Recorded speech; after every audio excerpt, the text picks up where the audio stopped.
Let's go to the appointment of Rufus. The governor says that Rufus' appointment did not require the approval of the county assembly. Is that correct? Reading of the law to the best of your knowledge? No, it's not correct. Is it a correct reading of the prevailing case law on this issue?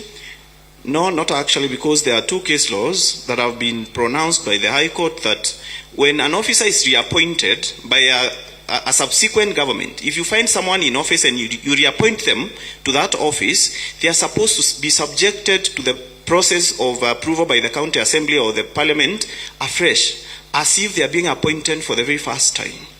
So the governor's defense that this appointment did not require approval, is that defense valid whether as a matter of statute law or this case law?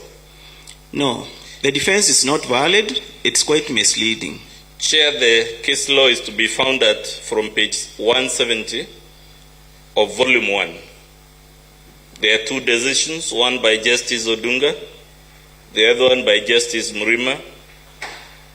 We will invite you, given the constraints of time, to read them. And their thrust is that this defense the governor has taken is not valid in law.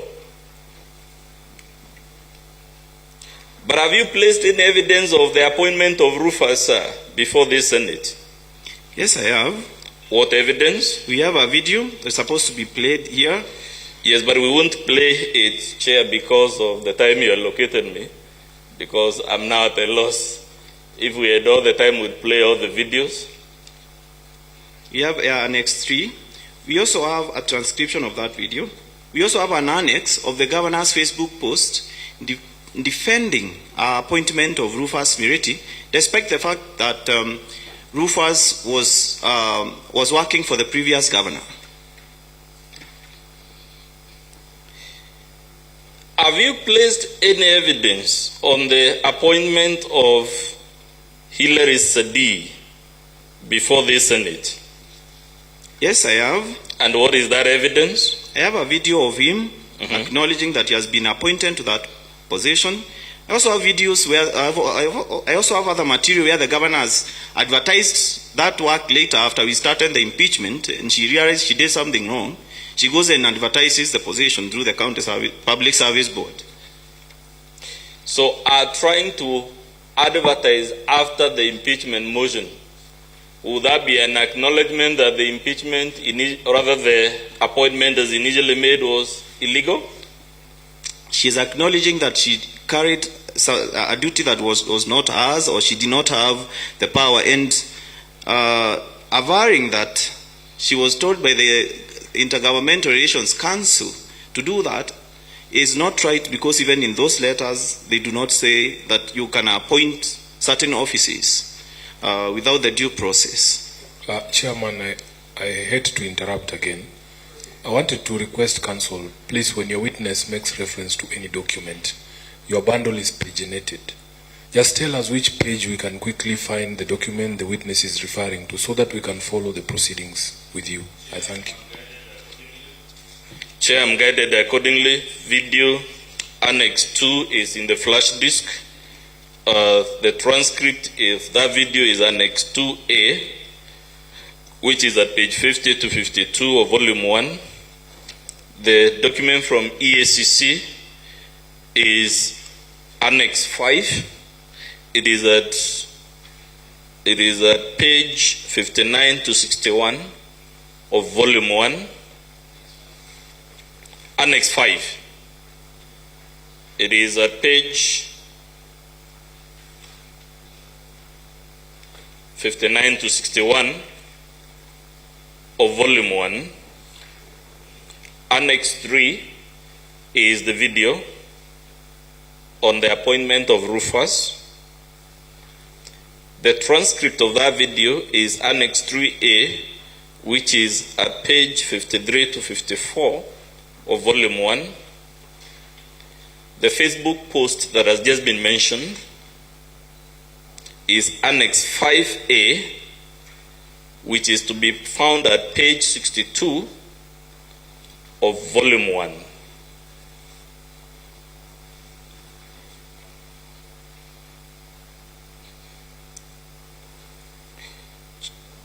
I had already referred to where you will find the two authorities chair from the High Court.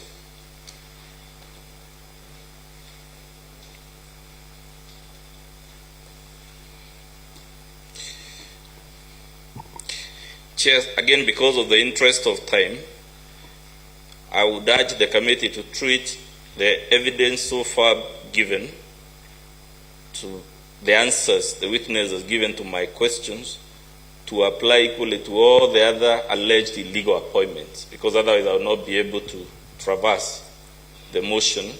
I don't know whether I have your permission to do that. Chair. Proceed, Counsel. Chair. Yes. The letter from EACC that we've been referred to at page 59, Chair, EACC is addressing itself to the allegations. There is nothing in this letter that shows that the EACC has found the governor culpable. And very good. True. Senator, just hold your horse. Okay. Let the witness flow. And now when we have time for intervention, just take note of that. You'll then raise it. Fair enough, Chair. We will show you when we get there the relevant part of the letter.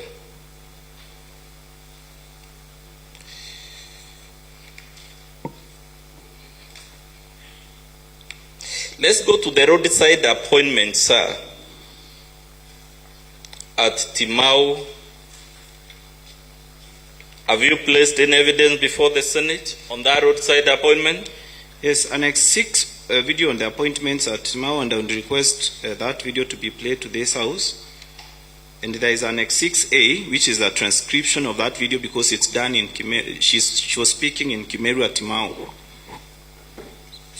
So, Chair, again, to borrow, because of the time you allocated us, play this video, and the answers to the questions I will ask about the video will apply to all the roadside appointments for purposes of your record. So let's play the video on Timau, which you say is Annex? Annex 6. The page.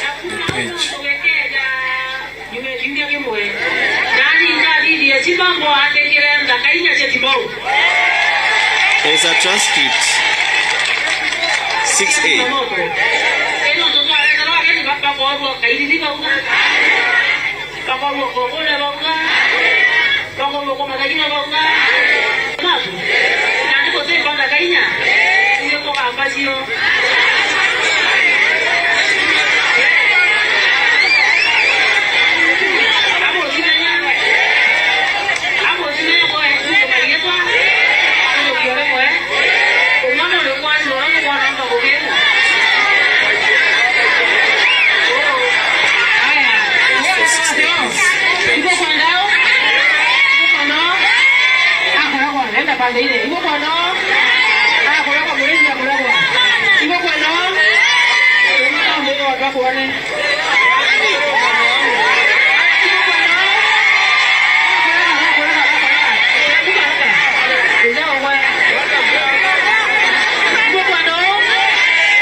On the transcript. Where is it, that transcript? Chair, the transcript of this video is to be found at Annex 6A, which is at page 63 to 72 of Volume 1.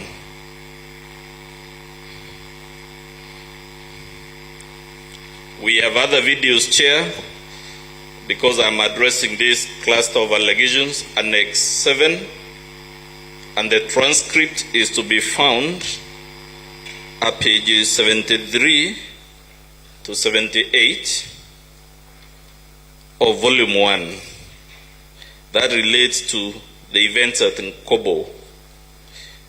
The events relating to the committee on the municipality is Annex 7, which is the video.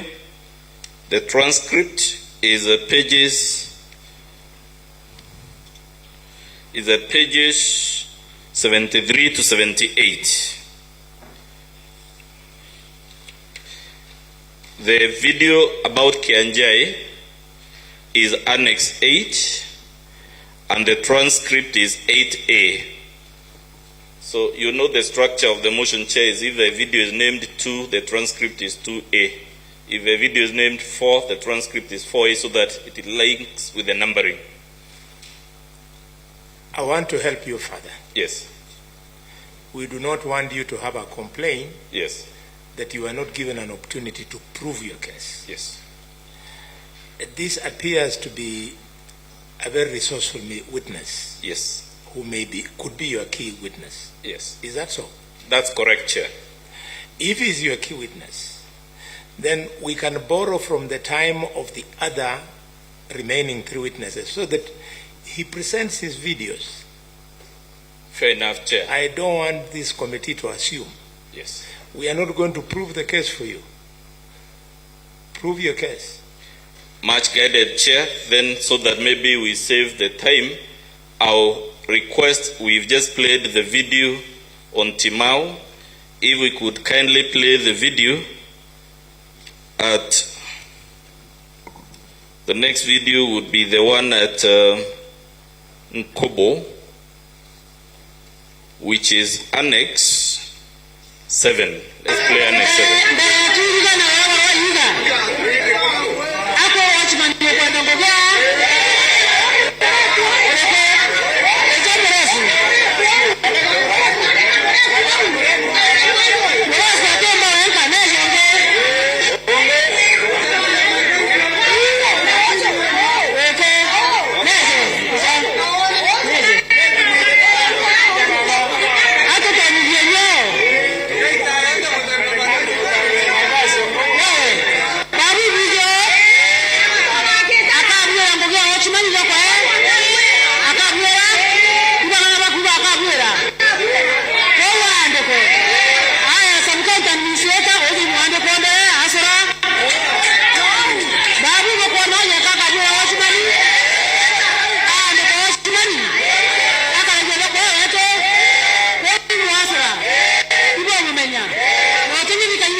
Probably Councillor can read the transcript of that particular video.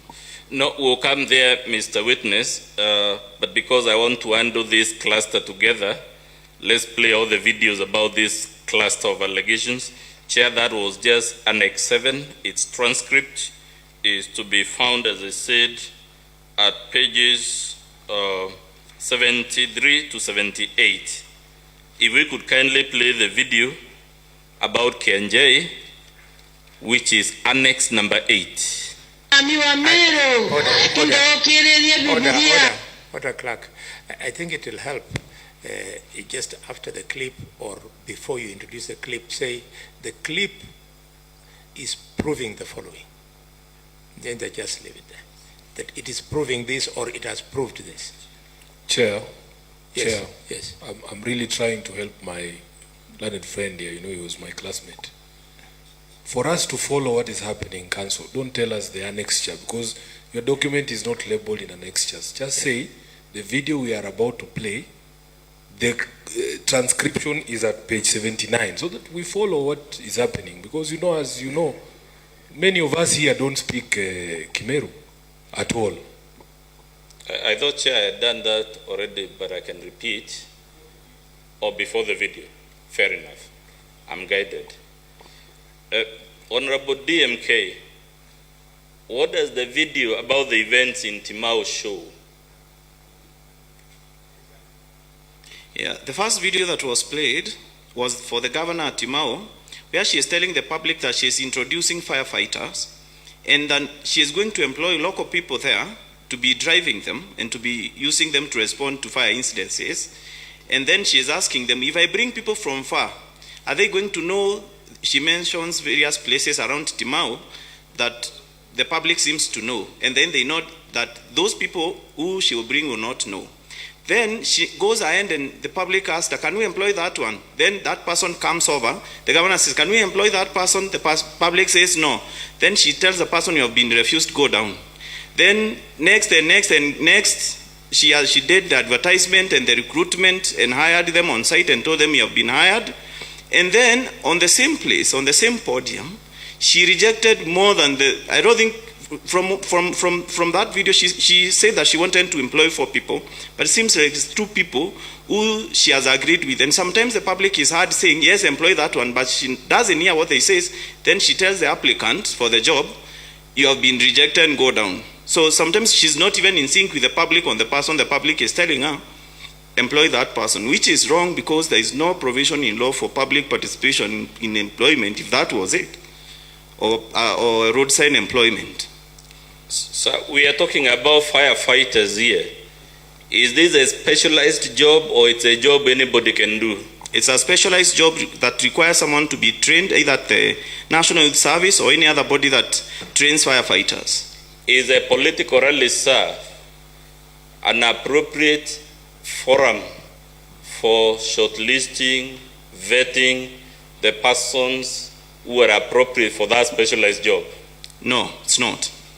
At any rate, does the governor have any legal mandate to recruit county workers in a public forum, in a political rally, the way she appears on that video? No, it's not.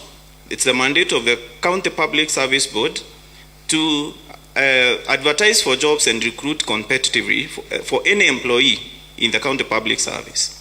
As the governor contested in her response the authenticity of this recording? She has not contested it. Chair, will play now the event for Kenjay, and so that I don't fall into trouble again. Yeah, the next video was where she was recruiting now guards at Nkobo. Let's using the same method. Let's do the Nkobo one. Nkobo is the one that has been played. Let's do the one for Kenjay. Kenjay, Chair, is Annex 8, and the transcript for that video is to be found at pages 79 to 81 of volume 1.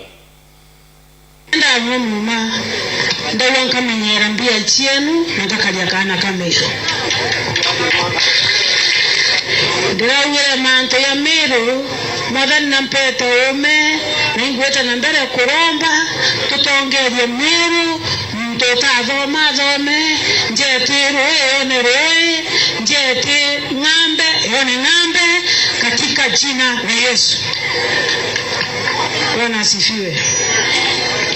Ebyarende na intobi bingi ndetete lakini mbere ndete intobi na mbena nkanira nkwenda kuwa by Friday jewe mutongerie wure mbere njuma rero kedro we soko yeto mbene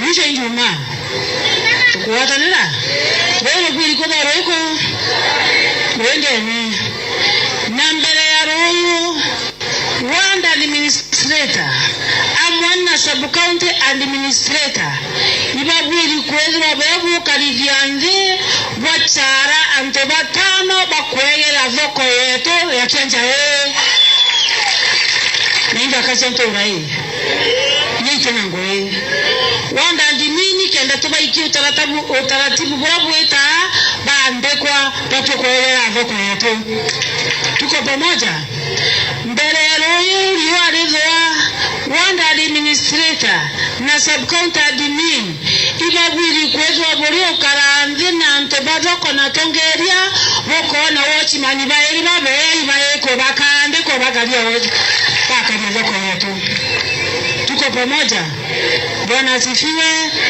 zoko eneo kimebango kana mebango yetu ila tueneo eneo ndekera ile zoko number 1 Kuimba Enkaimba Enkaimba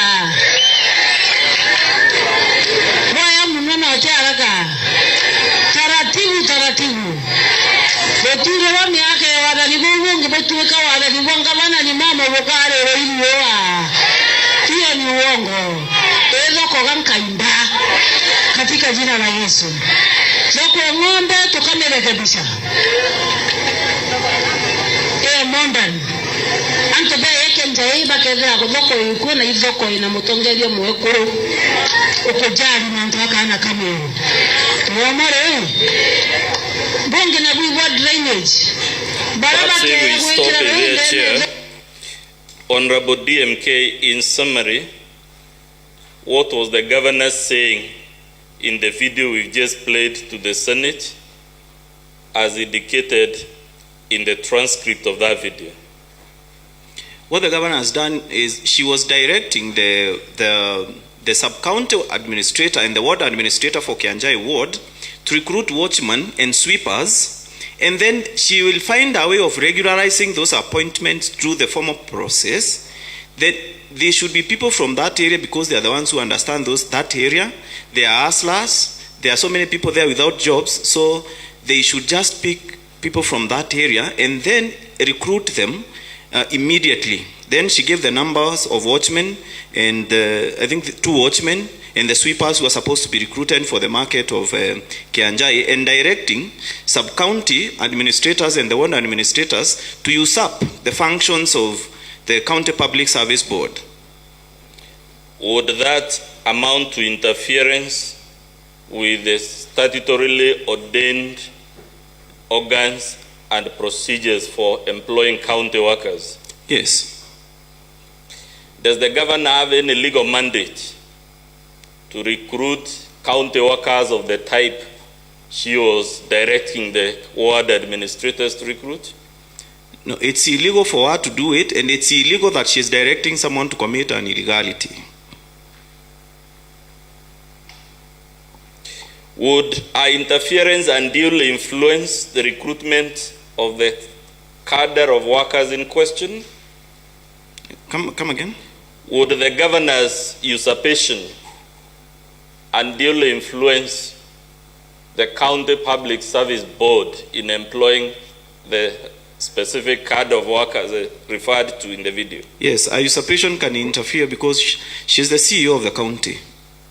Does that exert undue pressure on them to employ the specific persons the governor has identified in the public rally? Yes, that's what she was implying by directing them to employ. Then they bring the names, then she's going to regularize. It means that she is going to apply undue influence to the public service board to recruit the people these people have been ordered to do.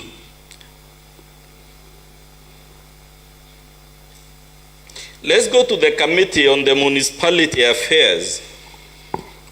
Is there a law that regulates how the municipality of Meru is to be run? Yes. The County Assembly of Meru adopted or passed the Municipal Charter that has created the Municipal Board that is supposed to oversee all matters to do with the management of Meru Town, because it has been classified as a municipality under the Municipal and Cities Act. What is the body authorized by that law to run matters of the municipality, whether it's parking, whether it is garbage collection, whatever it is? What is the body mandated by law to deal with those issues? It is the municipal board. Does the governor have any powers to direct the municipal board how to discharge its functions? No, it's an autonomous body. But have you placed any evidence, sir, before this Senate of the governor's interference with the functions of the municipal board? Yes, I have placed a video here that can be played of the governor interfering with the working of the Meru Municipal Board in a speech, in a meeting she had organized of the business, the Matatu sector in Meru town, annexed as Annex 9. Then there is Annex 9A in the motion. The transcript share Annex 9A would be at page 82 to 85 of Volume 1. We can now play Annex 9. To identify narangkari akamata to kada kodi de obstruction in town to ti fringe ke muntonge na to tonya la biashara muntonge ene gran na kodi duake excellency stage de G4S me la ora na ru amme babara badara pai we folam padi de kidurano ikenda ndo stage de ere individual te ku ani ndina moto na bobe to kidurano na bakaigwa huwa bakaumera no to bamba kwa kumera Bakaumera. Bakaumera? Bakaumera? Bakaumera. Bakaumera, Your Excellency. Bakaumera? Bakaumera. Bateja? Bambe baitobe. Baba mabama na mio. Kenda baba ngibona sauti yokeria. Aya, kamete yetu tumeambiria tumekele bwana Angelo kwa Angelo Neze. Kamete je ikelo ena mzungu eko mzungu inaitire. Mzungu eko ametoka. Mzungu kamete je tumekele mukuru tom. Kamete je tumekele Endwini kiongozi. Kameteje bando na mainge na iva na mutevia. Kameteje tumeremia nkondi. Kameteje tumeremia mutuma baba. Njende yatanga na kameteje tumeongere Frida ko Frida revenue kukateku. Kamete yanto bangana.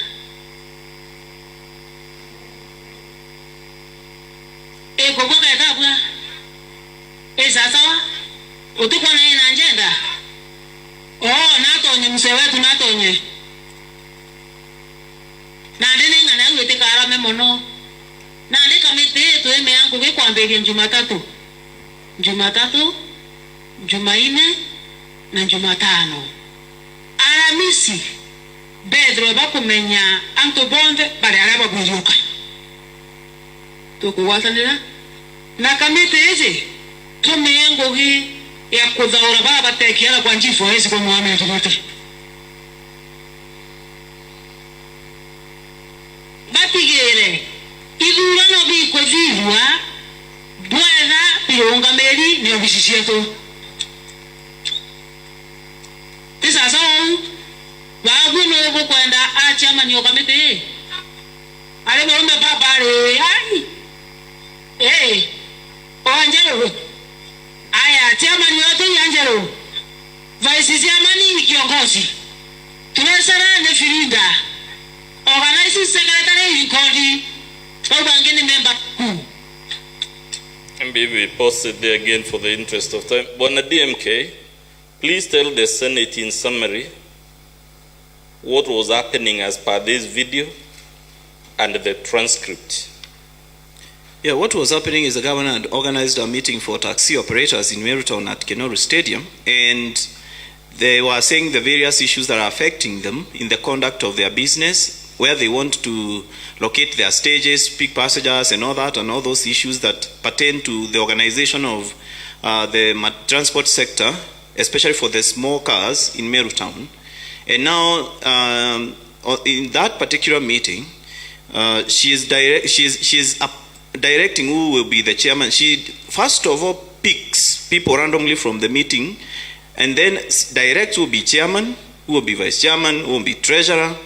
And then that is the committee that she has told at the tail end of the video to go out there in the town and conduct elections for various matatu stages. And that's not their work.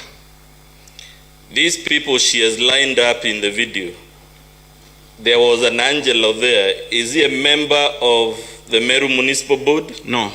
Is Muzungu a member of the Municipal Board? No. Is Tom a member of the Municipal Board? No. Indeed, is any of the members of that committee she has lined up a member of the Municipal Board? No. Would this interference undermine the statutory discharge of the functions of the Municipal Board? Yes, it will. Because we have a board that is in office, that is even drawing allowances from the county, and they are doing nothing because the governor has sorted to creating her own board or a committee to run the affairs of Meru Town when there is another board in office, which is likely also to create more conflicts that she is trying to solve. So we have a governor here directing ward administrators, usurping the functions of the County Public Service Board and now the Municipal Board. Does the law of this country allow the governor to set up parallel structures for running the county outside those known to the law? No, she's not allowed. I think she operates on the paradigm that maybe she's the first governor, there are no structures, there are no laws. She's creating her own systems. Let's go to the second cluster of allegations, which is the campaigns against other leaders. Starting with the minority leader, have you placed any evidence before the Senate? Yes. To support the allegation of humiliation of the minority leader? The video Annex 11, there is a video and there is Annex 11A, 11A, which is Chair. a transcription of that video. 11A will be found at pages 86 to 90 of Volume 1.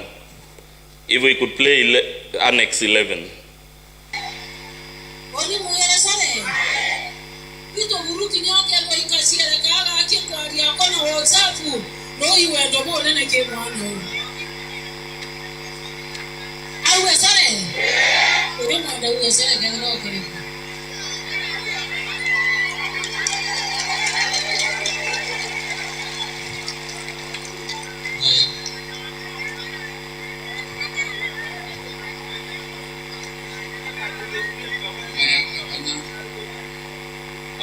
No, kila speaker iko kaletie.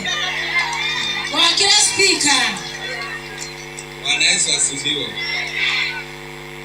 Kama kwa yombe, lakini utema chokora kwa. Ndio utichokera. Mulungu aregoro. Mulungu nakutekera kwa. Ndio ile kama naria. Tuwe nje au machiombe. Iko kote kwa maua.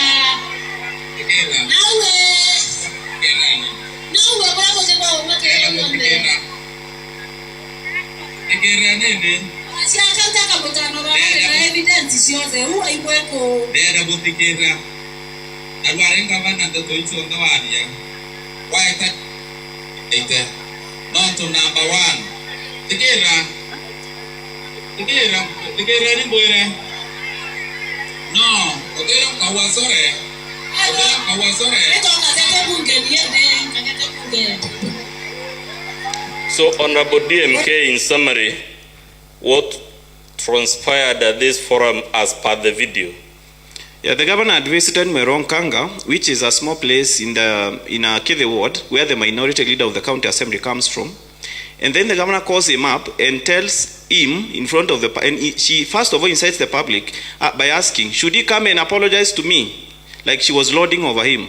Come and apologize. Then she somehow, the public was saying no initially, but then she continued talking and asking the public, should he come and apologize to me? Then the minority leader is called up. Then she tells the minority leader, come and apologize to me. Then she gives him the mic. And the minority leader says, I'm not going to apologize for things I don't know about. Why you're telling me to apologize before you? Then the governor is prodding him and the minority leader says most of the allegations the governor has labeled against MCAs here are not true. Then the governor intervenes and asks him, can you tell this public which ones are not true? And then she goes on and tells him, just say sorry to me, don't worry, I'll protect you against the speaker. And then she doesn't also tell him what she is protecting against the speaker of the assembly for, and what dangers he was facing against the speaker that she was seeking.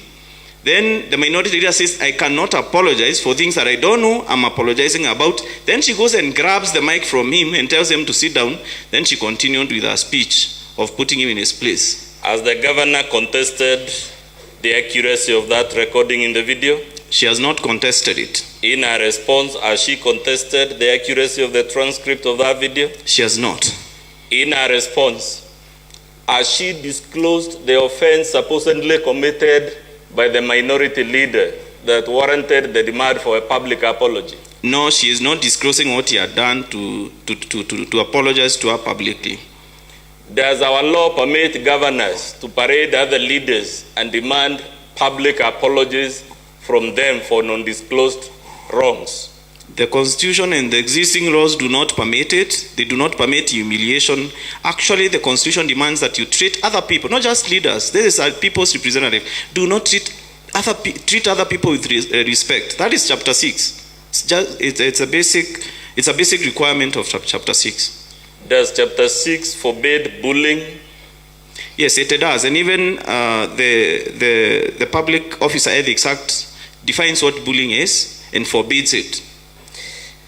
Let's go to the events revolving around the senator. Chair, before council moves, Chair, because there was a specific allegation about the grabbing of the microphone, and I know we are constrained for time, it will be beneficial for us to be able to see that for ourselves. I have not seen it on the video that was played, so perhaps we can see that video in its entirety because there was a specific allegation. Maybe you can play it towards the end, Chair. Towards the end. Order. In fact, I have given you an extra 30 minutes. Your witness is now 4 minutes away from 1 hour. So, organize your evidence so that you conclude it in these 4 minutes. Okay, Chair will organize accordingly. The challenge, as I said, is we have very many allegations and we are all constrained for time.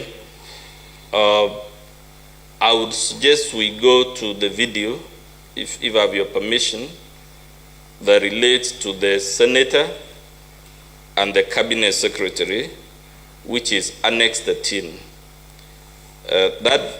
The transcript for that video is Annex 13A, which is to be found at pages 98 to 101 of Volume 1. If we could kindly play the video.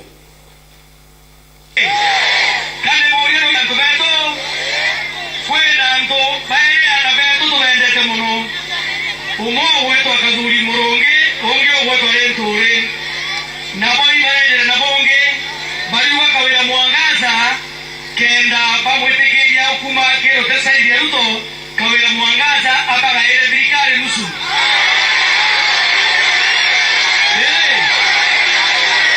Babu mukwenda Kawira Mwangaza araira ntore na kanduri thirikari nusu. Kokorea Otu bonge inga bere Kokorea Olie kwandokanya kaguri muronge na letore lekane nina Kawira bange thirikari yawe andike kabineti yawe anabaya kwenda kuandike yawe mwene na ndiwije Kawira akwambia kurega kubaya thirikari bambia wega bitina katikati ya Kawira na Ruto, lakini yale mbele Kawira Mwangaza atendo kana na Ruto basikene moja kwa moja, lakini letore na kaduri Kawira atendo wa thirikari na leo alitobeto baua kesi kuisha Gavana ni thirikari tegwa mukate nusu na tegwa mukate kwata kimukate fundo kaya otamu ndo bige jambo ila hapo batoromera kwa Mungu na pato hakula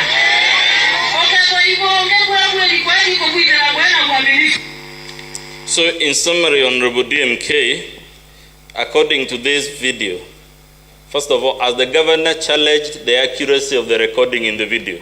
No, she has not. In her response, has she challenged the transcription of that video? She has not. But in summary, who are the people speaking in that video? It's the husband who first of all opens by vilifying the Senator for Meru County, Honorable Kawira Mwangaza, and the CS for Agriculture, by saying that they are demanding that they share government between the three of them. Then the governor comes in and picks it up and says that the senator and the CS are demanding that a share of my government, and I don't want to share anything. I will not give them mkate quarter, I will not give them mkate nusu, I will have the whole bread, and I'm not going to share any power with them. And then he says they are using that leverage to block her from accessing the president. And then she goes on to say that she will stay with the president whether the two of them like it or not. Now, as Kawira placed, or rather, sorry, Chair, my apologies, as the Honorable Governor placed any material before the Senate to justify these accusations she makes against the Cabinet Secretary and against the Senator for Meru? She has not placed any material to back up her claims of their demands. As a matter of fact, has she placed any material from the videos we've played so far justifying the claims she was making against the other leaders? She has not justified any claims she has been making, and the verification campaign she has been carrying on against other leaders. Let's go to the MP Tigania East. Chair, the video for Tigania East to be Annex 14.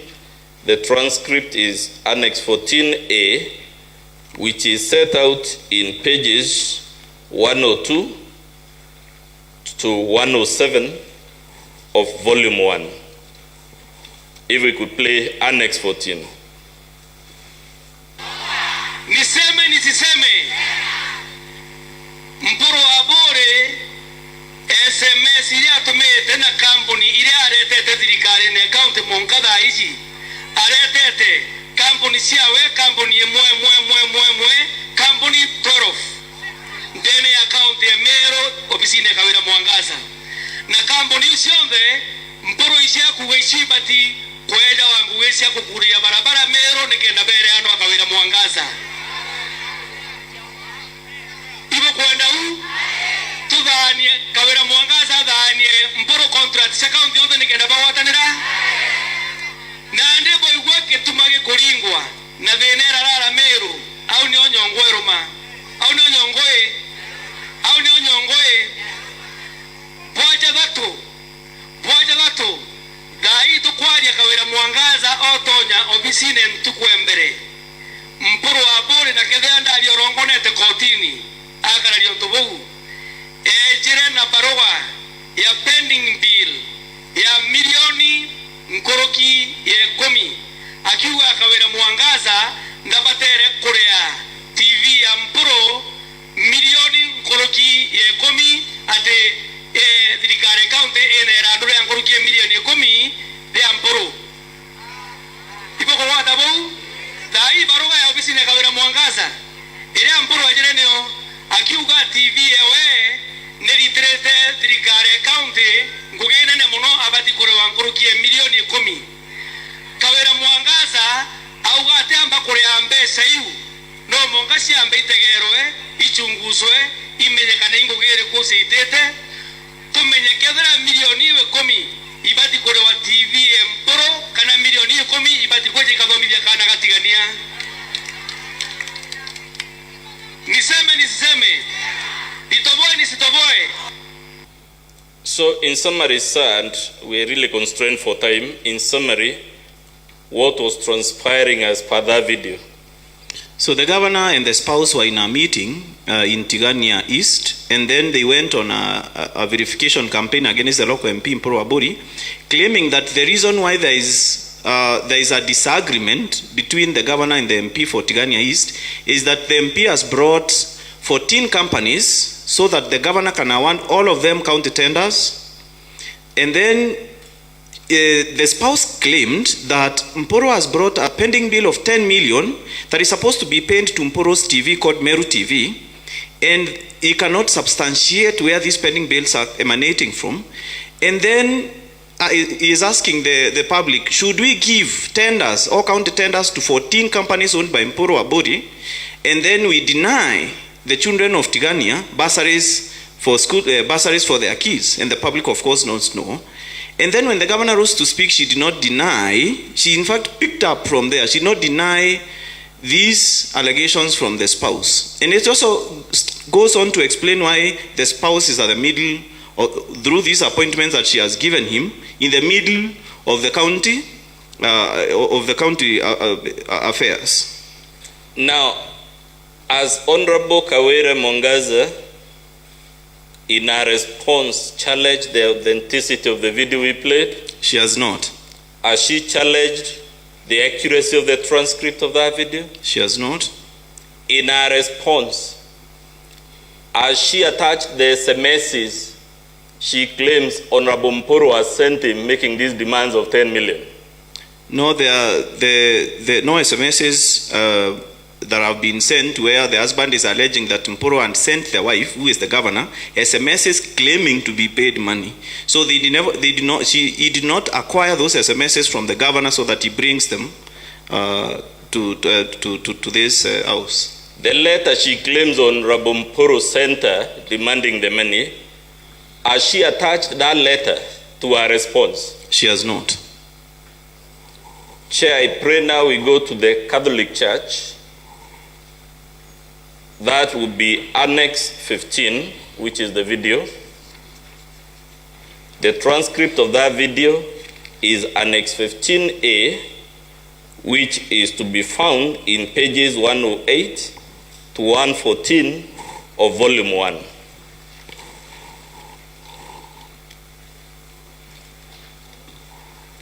If we play the video, Chair.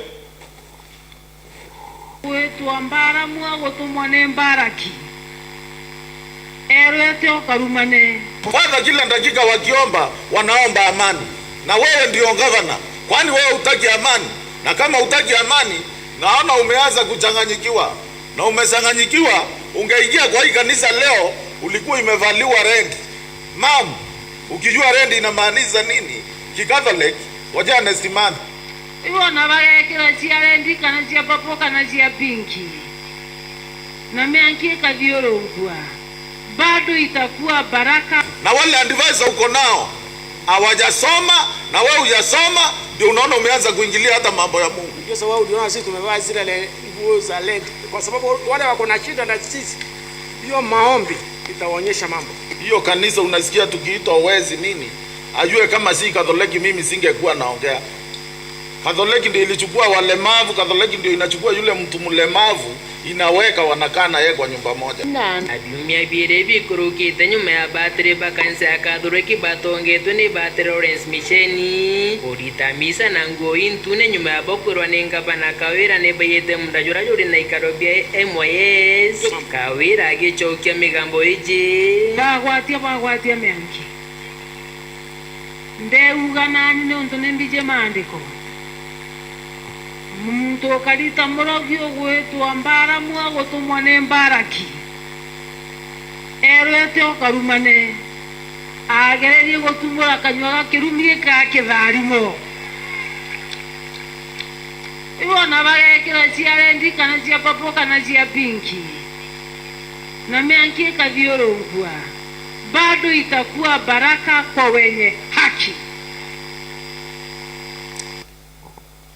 Chair, I would want us to play this video with another one on the Catholic Church so that I take the questions together, which is Annex 21. But as you do it, yes, I want you to be aware, yes, that this witness has done 1 hour and 4 minutes. I'm conscious of that, Chair. The remaining time is for all the other witnesses. You're conscious? Fair enough, Chair.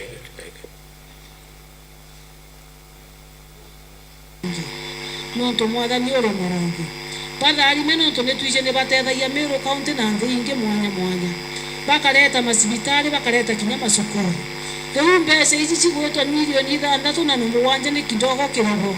Mwathani baringithie batucokerie no turi Ngai. Ibwaga tu batharima Murungu wetu. Na indene rĩtwa rĩa Jesu Kristo Mwathani twaromba na gucokia Ngai.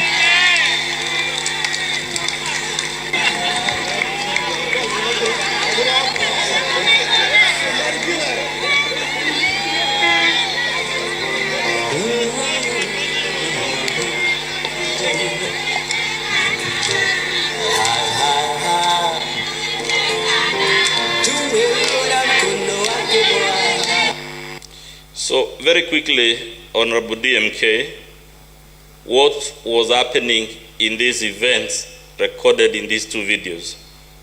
Yeah, so the governor has gone to war with the Catholic Church, even from our own submissions, saying that they stole the land at Igoji, where Igoji Boys is placed, and they elected a school there, Igoji Boys, which now was leased to the previous county administration by the church, where... Chair, again, I am totally lost. Which page is that transcription? For video 21? The page, so that we can follow the transcription, please. Page 108, Chair, of volume 1 to page 114. Yes, so the governor now was mocking the priests for wearing red apparel or whatever clothes they were wearing to do a mass. And they were doing this mass because the governor had told them that they have stolen 6 million shillings from the county. So she was conducting a mock prayer against the church and saying they do good deeds, but they have stolen 6 million. May you, God, touch them to return that money to the county. So then she sees off, in video 21, she sees them off. As they left, the priest left the venue of the meeting after the governor and finished, of course, vilifying them to the public. Has the governor lodged any complaint to the Land Commission to confirm the Catholic Church grabbed the public land in question? I have not seen any complaint the governor has launched with the National Lands Commission to establish the legality. Chair, I really hate to do this, Chair, but Council, please direct me to the page of the transcript where she is saying the Catholic Church stole this land in Igoji. Just please, so that we can follow what is being said. On which page is that? There is from page 108, Chair, and I think at this rate, Chair, I also pray for your protection, because even after I give the pages, my colleague still comes back to complain I haven't given the pages, and it's eating really into my time. I had indicated it is pages 108 to 114. Chair, I think Council has misunderstood me. Very well. Council, bear with us. Why we are bending all the way backwards is because we want to give you a chance to make your case. Yes. We don't want to make decisions based on what we think. Yes. We will make based on what we hear from you. And please, the stories of your colleague, those were your days. When you're here, he's the Senator of Nairobi, and you are the council for the County Assembly of Meru. Fair enough, Chair. I'm just pointing out your answer to show I had actually given the pages. Chair, he has given a range of pages, 108 to 114, which is a long transcript of the entire speech. There is a specific allegation that the governor is saying the Catholic Church stole land at Igoji. For that specific allegation, I want the transcription, the page where it is at page 109, Chair. Page 109 of volume 1. Maybe I have the wrong document, Chair, because at 109, I do not see that transcription. Chair, I encourage you to see your page 109, the very last paragraph in English. Chair, I really hate to do this, Chair, but Council, please direct me to the page of the transcript where she is saying the Catholic Church stole land in Igoji. Just please, so that we can follow what is being said. On which page is that? The very last paragraph in English. I encourage you to see the second paragraph in page 109 about the religious apparel. And like I say, the transcript is for the entire video. If I had the time, if we weren't working with these crazy timelines, I have no difficulty. I will take all the time to take you through every comma and full stop, but I'm also conscious of your reminders that the time taken extra by this witness will be deducted from my other witnesses. Yes, I understand your difficulty. What the senator is looking for is precision. The statement here is saying, because the land does not belong to my sons, it is not my land or my home. I am protecting wealth for Igoji children and the people of Meru. She has said that. But where she now says that the Catholic has stolen is missing in this. I'm sure I can get it if I need to, like I said, Chair, it's all in the record. Very good. So let me help you. Yes. Members, let's bear with him. He's trying to beat time. As you know, we are not going to believe everything that the witness is saying by way of translation. We will have a Meru expert who will also agree with you in this translation. It is not ending here.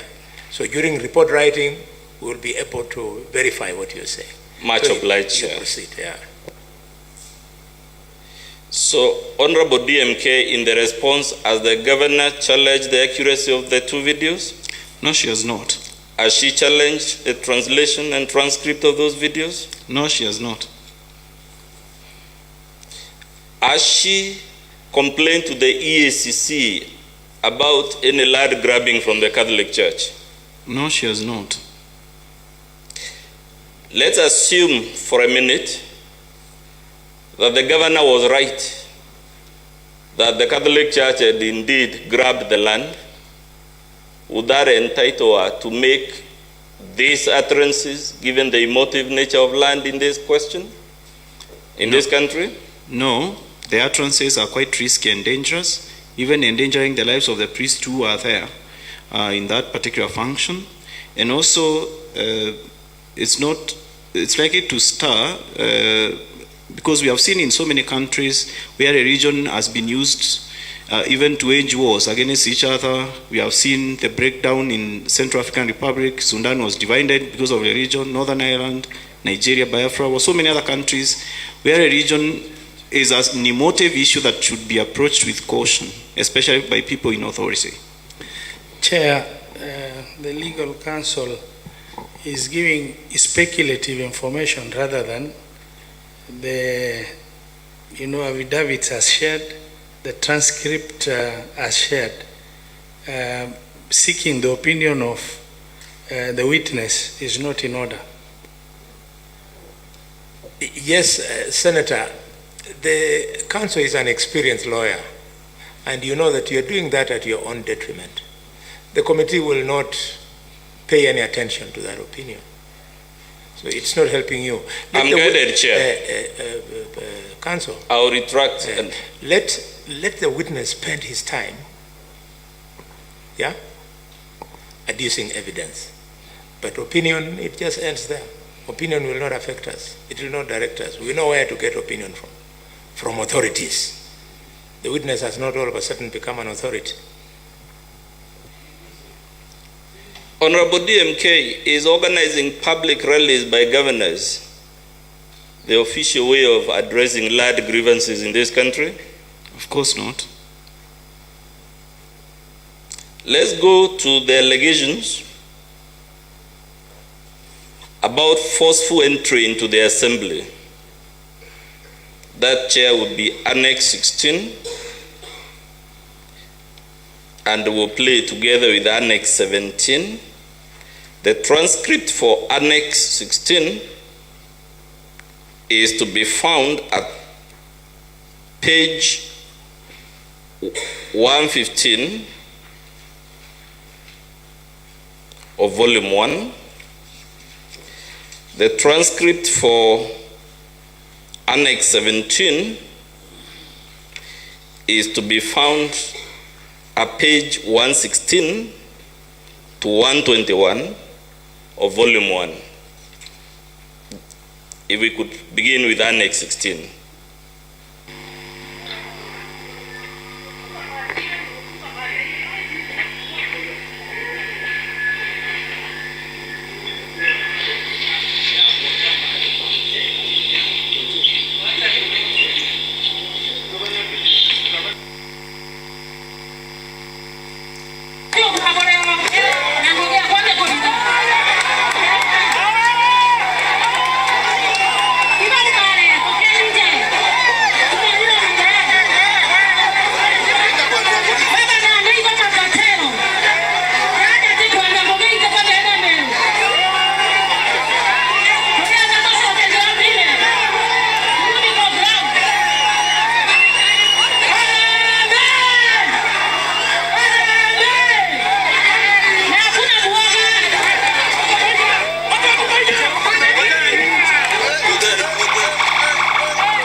Let's play 17 so that we'll take the questions together.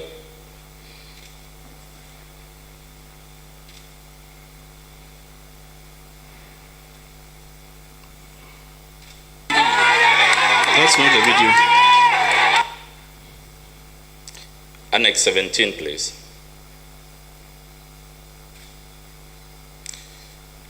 That one. Is still with the County Assembly of Meru. Unfortunately, our Kungoja, they barred me from entering the assembly, which I did by force or by God's grace. And then immediately after kuanza kuongea wakatoka nje. Na walipotoka nje wakaimba mapambano. So in summary, what is transpiring here, sir? Yes, it's at the County Assembly of Meru where there was a Gazette sitting. The governor was supposed to come and give her address. And when she came to the assembly, I think the day before, there was a communication to her that according to the way the environment is, she should avoid coming to the assembly at that particular point.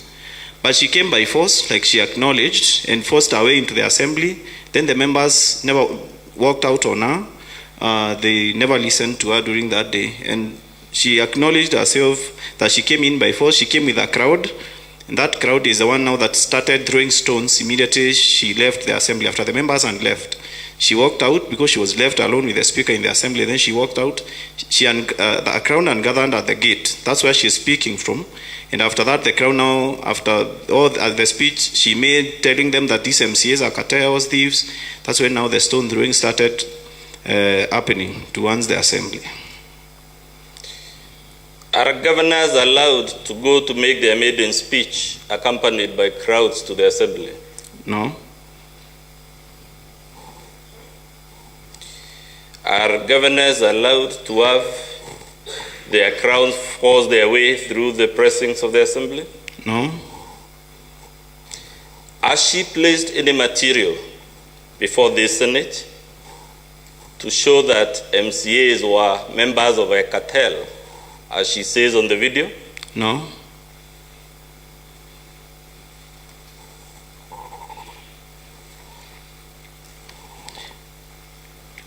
Chair, we now propose to deal with the allegation on PFM laws and their breach.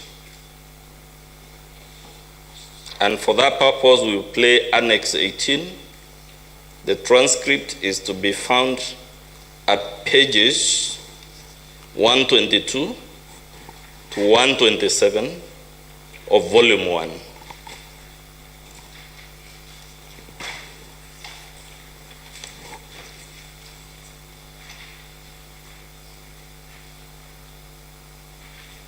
Further evidence of that allegation, Chair, is to be found in page 128 of Volume 1. If we could kindly play the video. iri kwambiria kurekerwo thai bakana nja ciao tukweja na wiva kiri aje bau imbangite gwitanira ngugi na professionals. Ndauga professionals ikuga CS na chief officer bara tugatara no monka bethre baije betete kurita ngugi iriku na bare ariti ngugi ba thirikari kana bare ariti ngugi ba sibitari bara bomba kwerewa mantu ja mwache na mantu ja muriti ngugi unge mwenzao. Kwa ukire atongeria baere bara bakeja kisiasa, that is CEC and chief officer, lazima wawe madaktari. Itoko need welfare kana wellness ya aritingoge beto basibitari tudotwe na wellness center kenda baba baguita ngoge goko bokurukira a lot of stigma kuona antu baunekangi kuona antu baje tu bakariona nona bakethwa bena center ire inyabo bongwa bomba kwarirwa be madaktari beto bakaigwa bagashokanira. Bwana sifiwe. Wao daktari waome, maana wewe ndio chief officer wetu hapa na Mungu atakuinua, utabarikiwa na utapitishwa na assembly yetu. Naomba tuwe na wellness center ya wafanyikazi wetu, and that should be done very fast. Ndio wale ambao wanapitia mambo magumu tuomba gutetheria ritibeto bangoge patika umie riraba kuona aje betu. Untuvambera brabo tumete sibitari cietu ciethwa itena ndawa kwina mbeca ici bure aga na aje nyingi wetare ukagitithwa mbeca iri kuthuranwa na mbeca ici ciuka gwige kirwa kire account nene kana bakayukia baci surrender kaire back to the county government igeta na ndi bakeja gucoka irwa kaire kana bakeja kuthithaia na ndi budget kenda batetherwa na kuma narua mbeca iria cikurogotwa ndene sibitari itebweri gwetage county government kaire ibweri gukara within this level 5 or level 6 poka ibanga buingwa na ndawa cienu na ndawa na utethio wa sibitari kenda sibitari yomba gukura gutesaga kana parastato yomba kwethwa ekele meta mbeca ciao to another body itobweri kwethwa twena utaratibu bobwega kethira tugakuria sibitari cietu. So bodi yetu na hata pia viongozi wa hospitali, naomba pesa zenu ziwe ni zenu. Kama tutaongezea tukiwa county government tuongezee, lakini zenu ni zenu. Tukugwatanira buu kwa ukiriria already bena ciono tuibombete kuthurania. Hawa ni waaminifu na ni watu wazuri, wamesanya average ya 30 million. Naomba kama milioni 20 itumiwe kuprocure madawa, watu wakifika the day after tomorrow pedre kuena ndawa. In short, what is transpiring in this video, sir? Yeah, the governor was giving waivers to patients at the Meru Level 5 hospital, and she was also directing the management of the Meru Level 5 hospital not to cease remitting the monies that they collect from the hospital to the county revenue fund and start spending it at source to procure medicines. Does the Meru Level 5 have an independent management body? Yes, they have an independent management body headed by the CEO. Does the governor have any power under the law establishing the Meru Level 5 hospital to give the waivers she was giving? No, the power is given by law to the CEC in charge of health and finance. Would the governor's directive interfere with the free and independent exercise of the mind of the CEO and the board? Yes, she's the CEO of the county, so our word is taken with the evidence it should be taken with. Lastly, Chair, this is the last one. Let's deal with the misconduct under theme number 5 about nomination of CECs. The evidence, Chair, will be Annex 19, which is the video, and the transcript of Annex 19 is at page 132 to 137 of Volume 1. Further evidence is in Annex 20, the transcript of which is to be found in pages 138 to 139 of volume 1. Again, in the interest of time, I would pray we play the two clips together, then we can take the questions.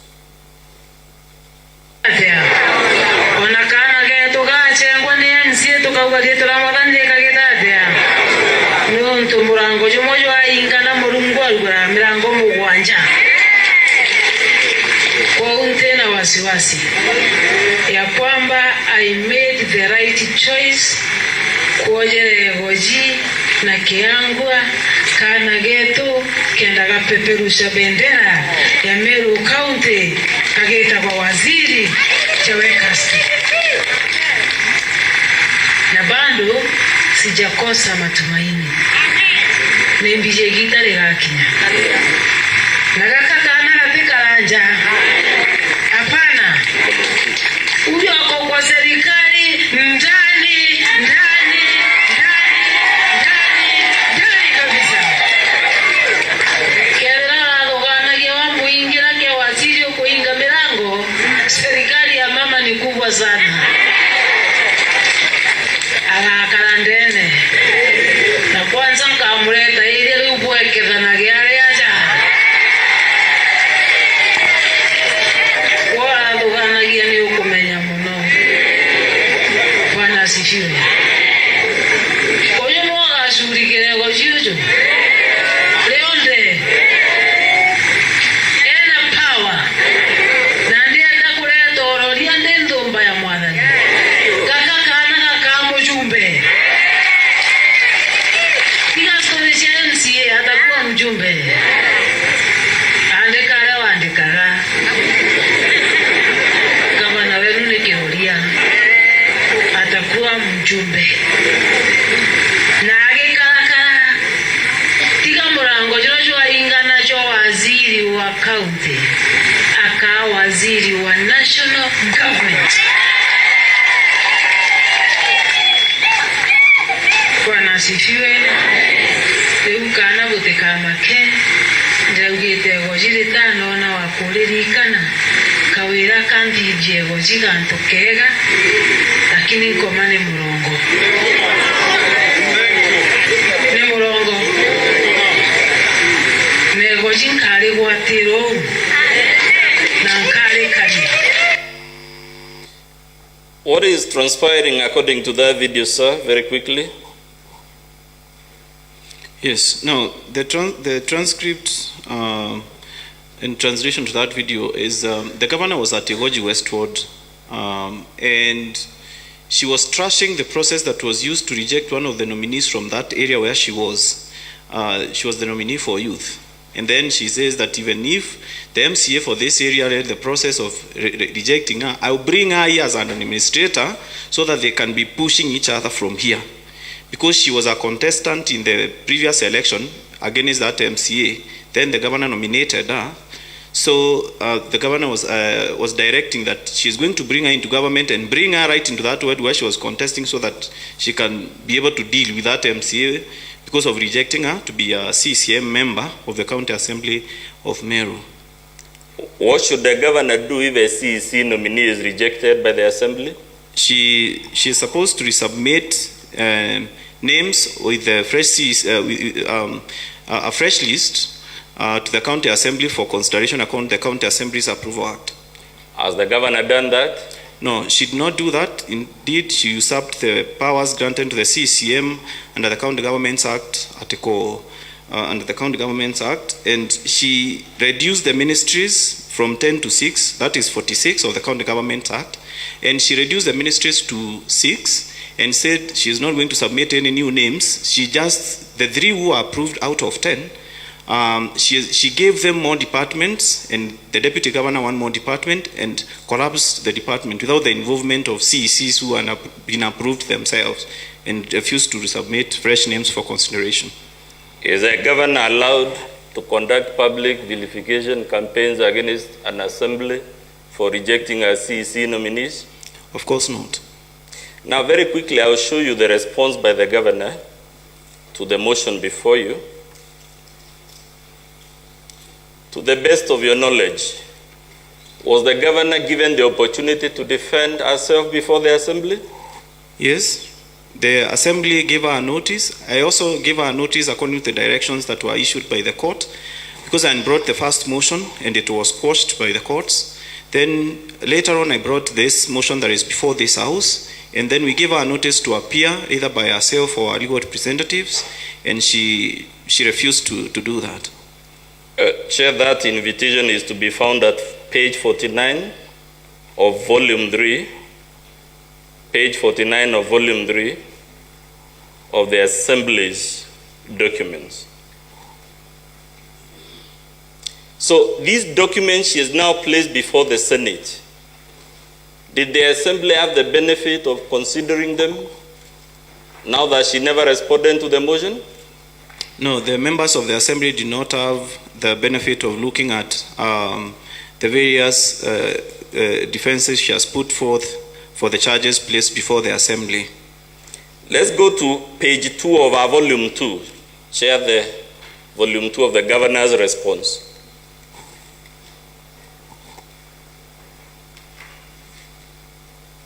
You have opened page 2 of the governor's response. It's 2 in bold at the bottom.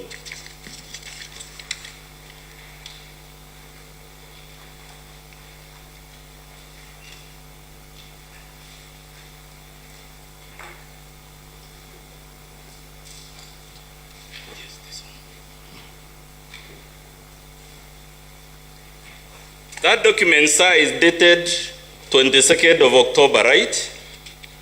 Yes. Would the governor with due diligence have placed this document before the Assembly? Yes, she should have brought it before the Assembly. Let's go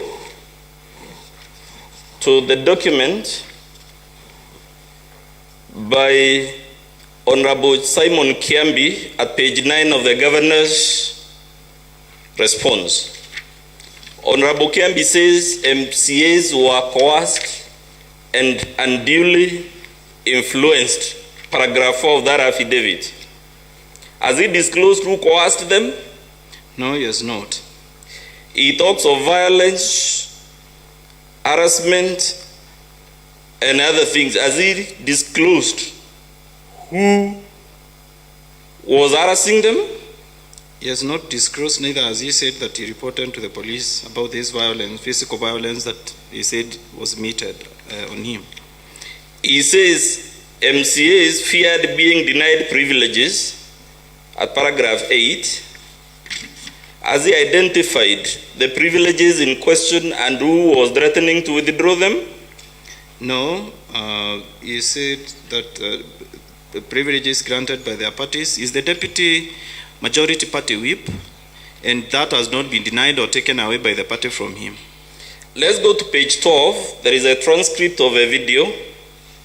Was this video available to the governor at the time of the impeachment? Yes, the video was available.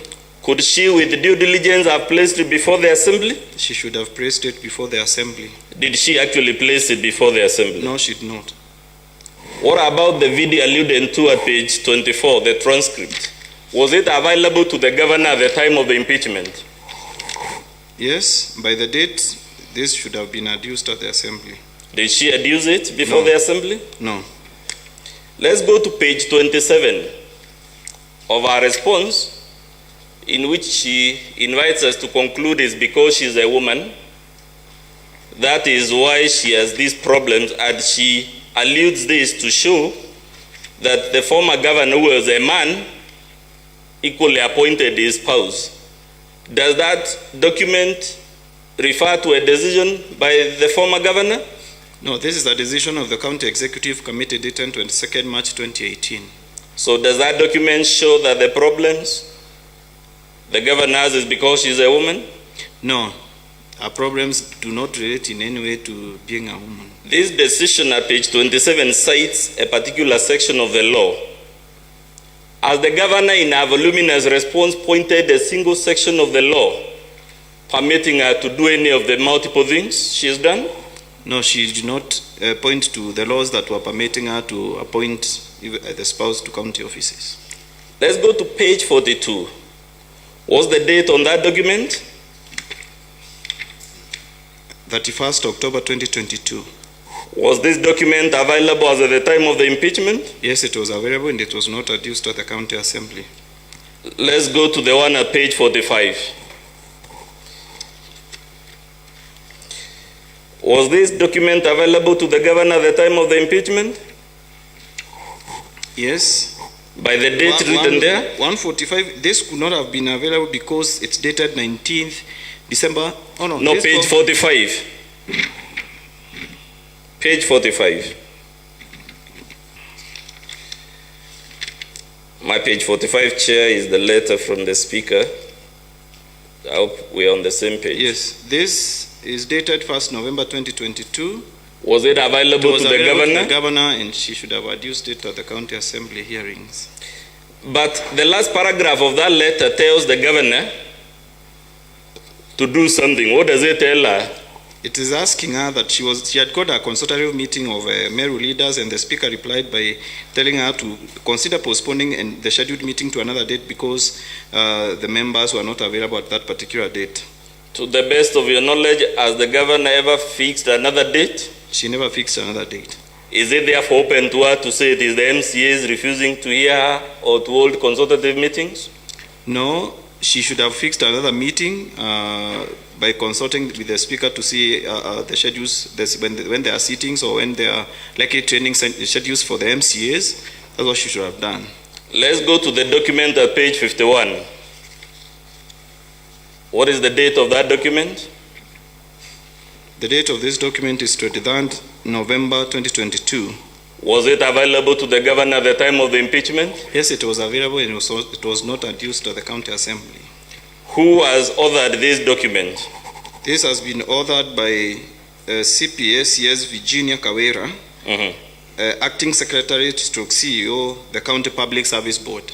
Has this person ever been vetted by the assembly as required by law? No, the name has appeared the first time here in the replying affidavit. We don't know when she was appointed, and the name was never submitted. Has this person sworn an affidavit before this Senate? No, she has not. Has she sworn a witness statement before this Senate? She has not. Let's go to the document at page 52. What is the date on that document? This is dated 19th December 2022. Is this before or after the impeachment? It's after 14th December when the Assembly approved the impeachment motion. So is this a document made before or after the event? This was made as an afterthought after the event. That's when it was written. Let's go to the document at page 53. What is the date on it? This is 22nd November 2022. Was it available to the governor at the time of the impeachment? Yes, this was available. Was it placed before the assembly? It was not placed before the assembly. Who has signed it?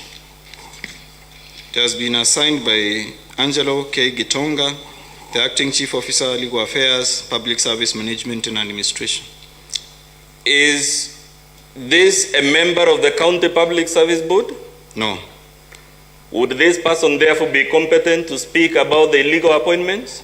No. Has this person, after all, sworn any evidence by way of affidavit or witness statement before the Senate? No.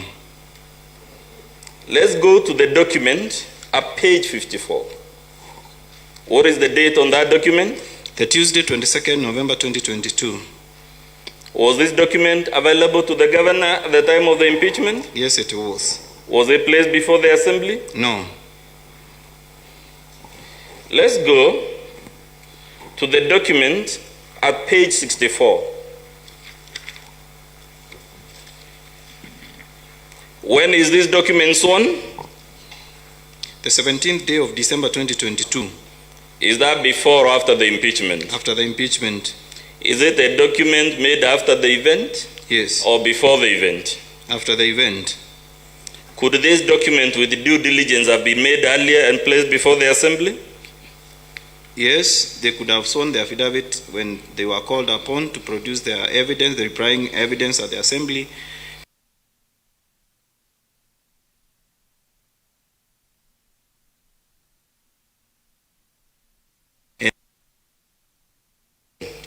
Let's go to page 67 of the governor's response. What is the date? It's dated 22nd November 2022.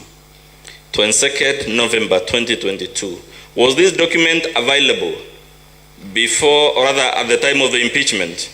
Yes, the document was available. It was not adduced at the county assembly. Let's look at the bottom of Chair, my interest here is directors, because the illegal appointments were appointed at the directorate levels. At page 67, at one, the bottom, item 3, what is the number of years of experience required to be appointed director of protocol and events? 5 years. At page 69, at the B, Roman 1, what is the relevant experience required for persons to be appointed at that directorship? A bachelor's degree from a recognized university. Yes. Specialized discipline. Let's read B, Roman 1 at page 69. 69, item B, Roman 1. Roman 1 is 69. Page 69, Roman 1 and requirements for appointment. Yes, requirement for appointment. Served in a comparable and relevant position for a minimum period of 5 years. At page 70 for the Directorate of External Affairs, towards the bottom, B, Roman 1, what is the experience required? Served in a comparable and relevant position for a minimum period of 5 years. At page 71, again towards the bottom, B, Roman 1, how many years?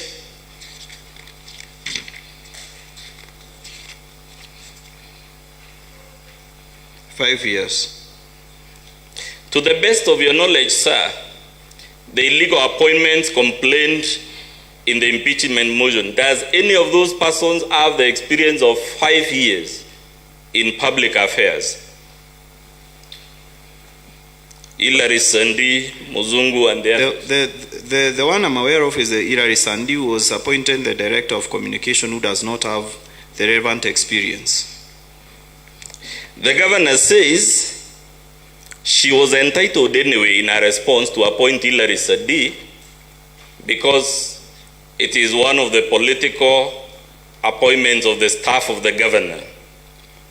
Now let's go to page 76 of the governor's response. And item 12, what is the advertisement made there? Vacancy number MCPSB, dated 12 November 2022, Public Communications Officer, Officer 2. Is that the job Hilary Sadi occupies? Communications Officer 3, yes. Would the governor or the county public service board be advertising this position if it were true that she was entitled to appoint Hilary Sadi just like she's entitled to appoint her chief of staff? So I think Hilary was appointed the Director of Communications. So these people would be reporting to him. So he was not qualified, and I don't think they have advertised his position even though. Was impeachment already in the looming when these advertisements were made? Yeah, the appointment had been made, and the advertisement was done before the motion. Let's go to page 79. The governor claims that this letter from the Intergovernmental Relations Technical Committee as an advisory on the basis of which she appointed Hilary Sadi.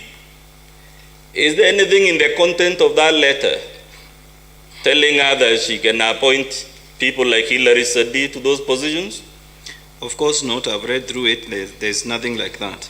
As a matter of fact, sir, does the Intergovernmental Relations Technical Committee deal with issues of county appointments and their staffing? Of course not. This one deals with the relationship between the county governments and the national government. She cites a letter at page 81 from the Transition Authority as the basis for these illegal appointments. Would that justify the illegal appointments? This one cannot justify them because the transitional authority was established after the 2013 elections to oversee the transition to the new county government, and there were no officers in the county to do this, and they were given only that period of transition to be doing that. It was not a blank check to do that for anybody who comes into office. At page 105, she is an affidavit by Edward Bundi Geoffrey. Is that affidavit at page 106, is it signed by the deponent? No, it's not signed. Is it signed by the Commissioner for Oaths? It's not.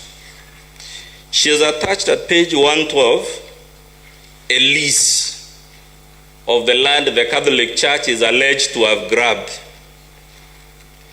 Is the very existence of a lease consistent with the allegation of land grabbing?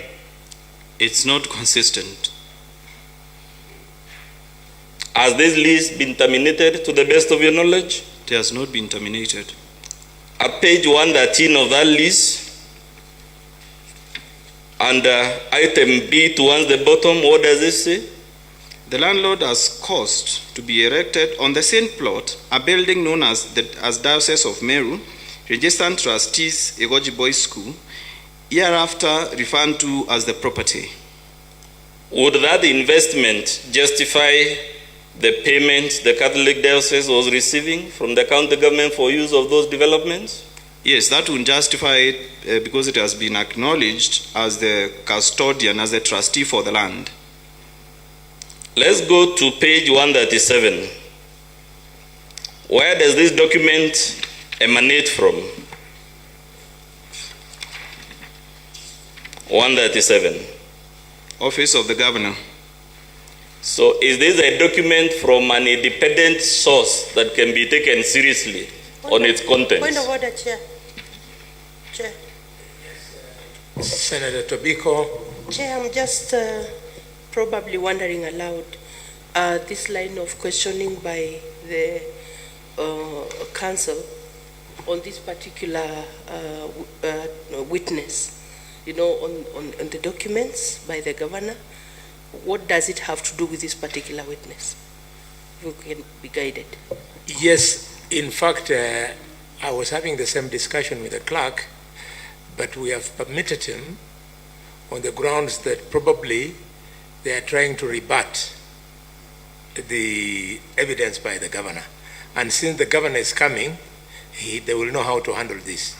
It doesn't in any way force us to take a position in their favor. It will depend on what the governor will say. Yeah. That's precisely what we are doing, Chair, because this is the move of the motion. He has to address you on the response to the motion. Page 137, sir. Who has authored this document from the top there? The governor. Does this document have a date?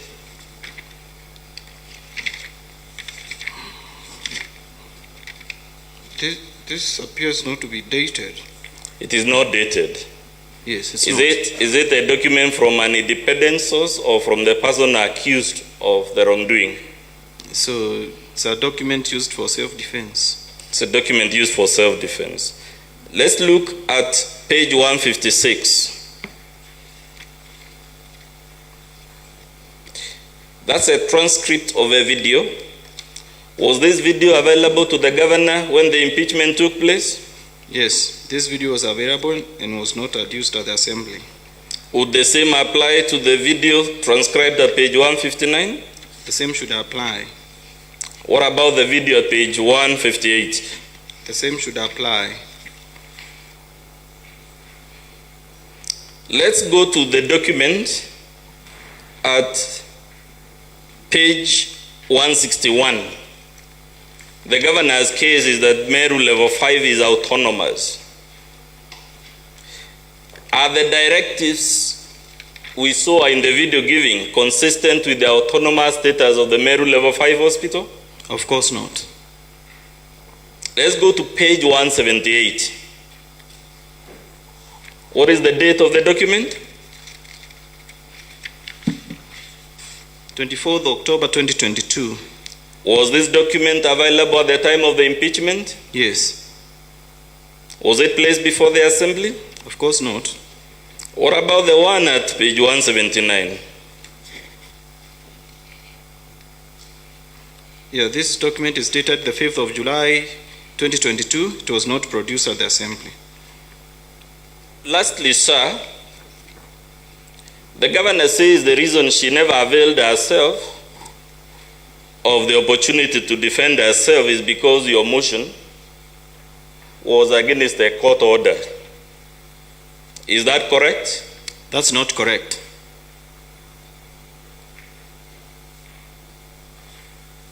Chair, the court order is reproduced in the Assembly's Volume 3 of the Assembly's document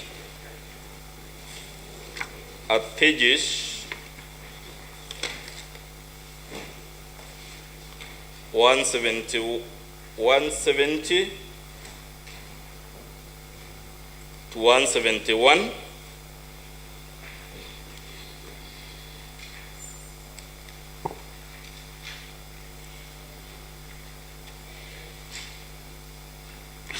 We have also produced it also, Chair. I'm just trying to confirm.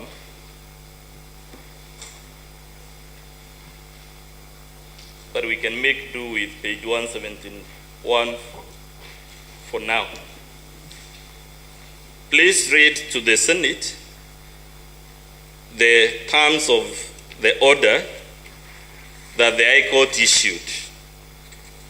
From page 170, Chair.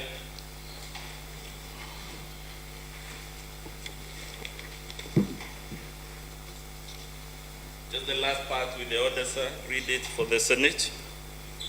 The impeachment motion dated 21st November 2022, scheduled for debate by members of the first respondent on the 30th November 2022 at 10 a.m. is flawed and it is quashed. Does that order relate to the impeachment motion before the Senate? It does not relate to the impeachment motion before the Senate. Is the claim therefore that the reason the governor refused to defend herself, it is because the matter was in court valid?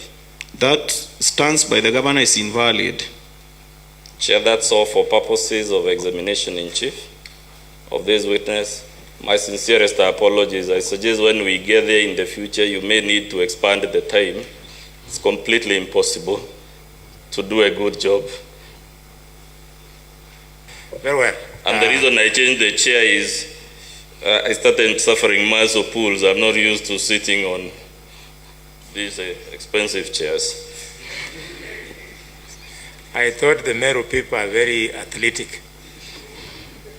The way you drive your Nissans when you are carrying a mirror, you are very agile. Anyway, thank you very much, Council, and thank you, witness. The work you have just done is not easy. You have put in a lot of industry, and I hope you are happy that you have presented your evidence. Before we go to the second part of your matter, allow me to acknowledge the following colleagues in the House. Senator Samson Chirara K, the Senator of Nandi, he just stepped out. Senator Julius Mwendwa Kataya. Hey. Senator Alexander Murungi. Oh, Kataya, you're there? Thank you, thank you. Senator Hamida, I saw her. There she is. Senator Andrew Okoit Omtata. Senator Betty Mondet. Senator Mariam Sheikh Omar. Senator Hezena Nemeletian stepped out. And then finally, we have the Senator of Meru, because of the respect that we give him as the Deputy Speaker, and also the fact that he's the Senator of the county whose matter we are handling. I'll allow him to say his own name and greet you, but not make a contribution on the proceedings. Deputy Speaker. Thank you, Chair. As you have just runded, my name is Kawira Murungi. the Senator for the great county of Meru, and the Deputy Speaker of the Senate, this house we are in. I thank you.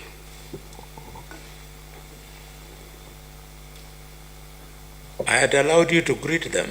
If you are coming from where I come from, you would have said Mureka.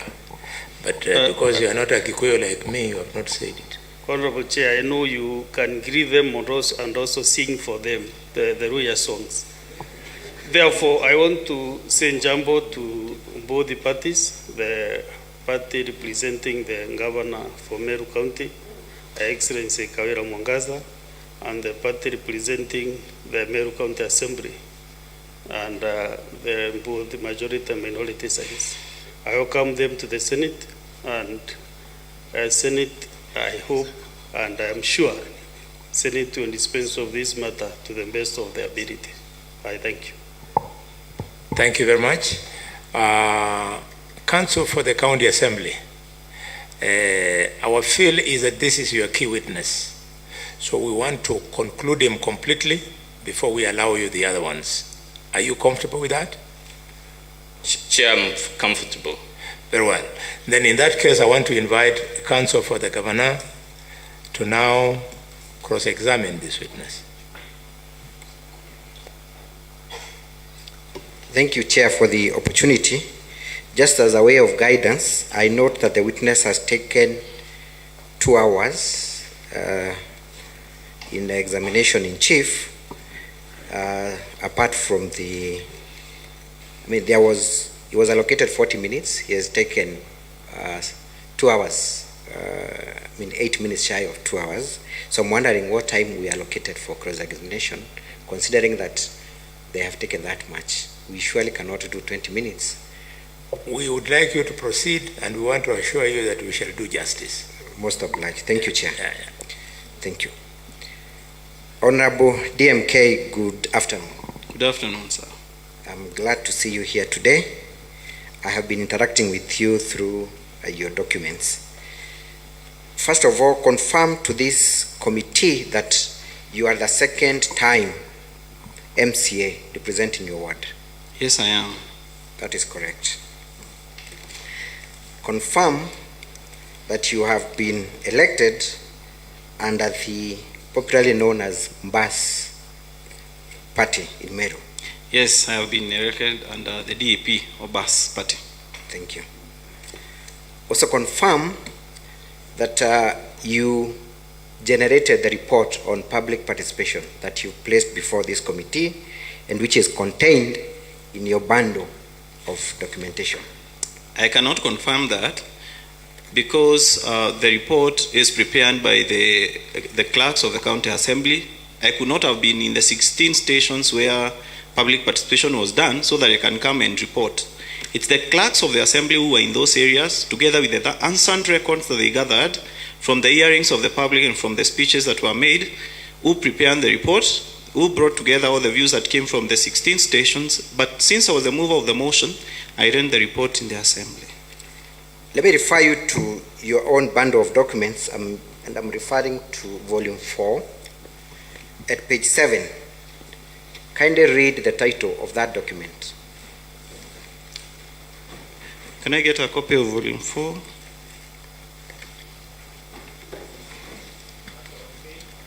Page 7 of volume 4.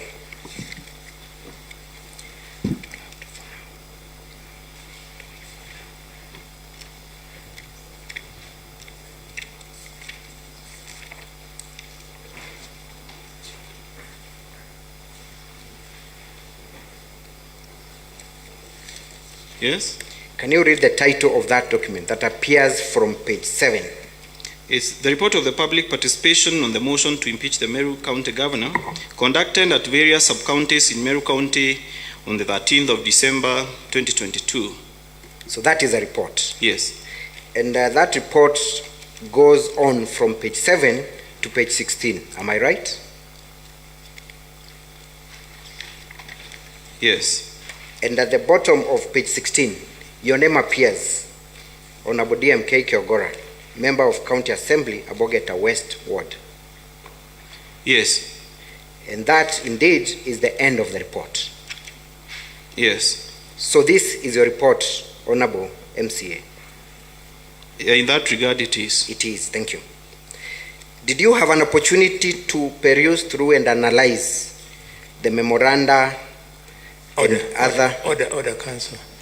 Witness, are you withdrawing your earlier remark that this was not your report? Yes. And substituting it? I'm withdrawing my earlier comment that this was not my report and substituting that this is my report. Why the sudden change within a space of very few seconds? So according to what I understood, the question you had asked before going into the report was whether I am the one who went to all these places. That's the way I understood the first places, hearing the opinion of the public, and then I did the report myself. But I own it since I was the mover of the motion, and there is no provision for any other person in the assembly other than the mover to read the report together with the motion that they are moving. Counsel? Thank you, Chair. My question was very specific as to whether he generated the report, not whether he collected the views. We shall address that issue at the closing point, Mr. Chair, but thank you for that. There is a difference between generation and delivering the report, and that's what I want. I understood generation of the report. That's why. Honorable MC, I have not asked a question. It is cross-examination. You strictly answer the questions. You do not give remarks unless you're called upon to do so. Through the chair, I was replying to the chair's question. Order, witness. You will not chair this session. You will respond to questions. You are risking messing your case by volunteering information. Stick to the things you are asked for. I hear you, Chair. Thank you. So, Honorable MCA,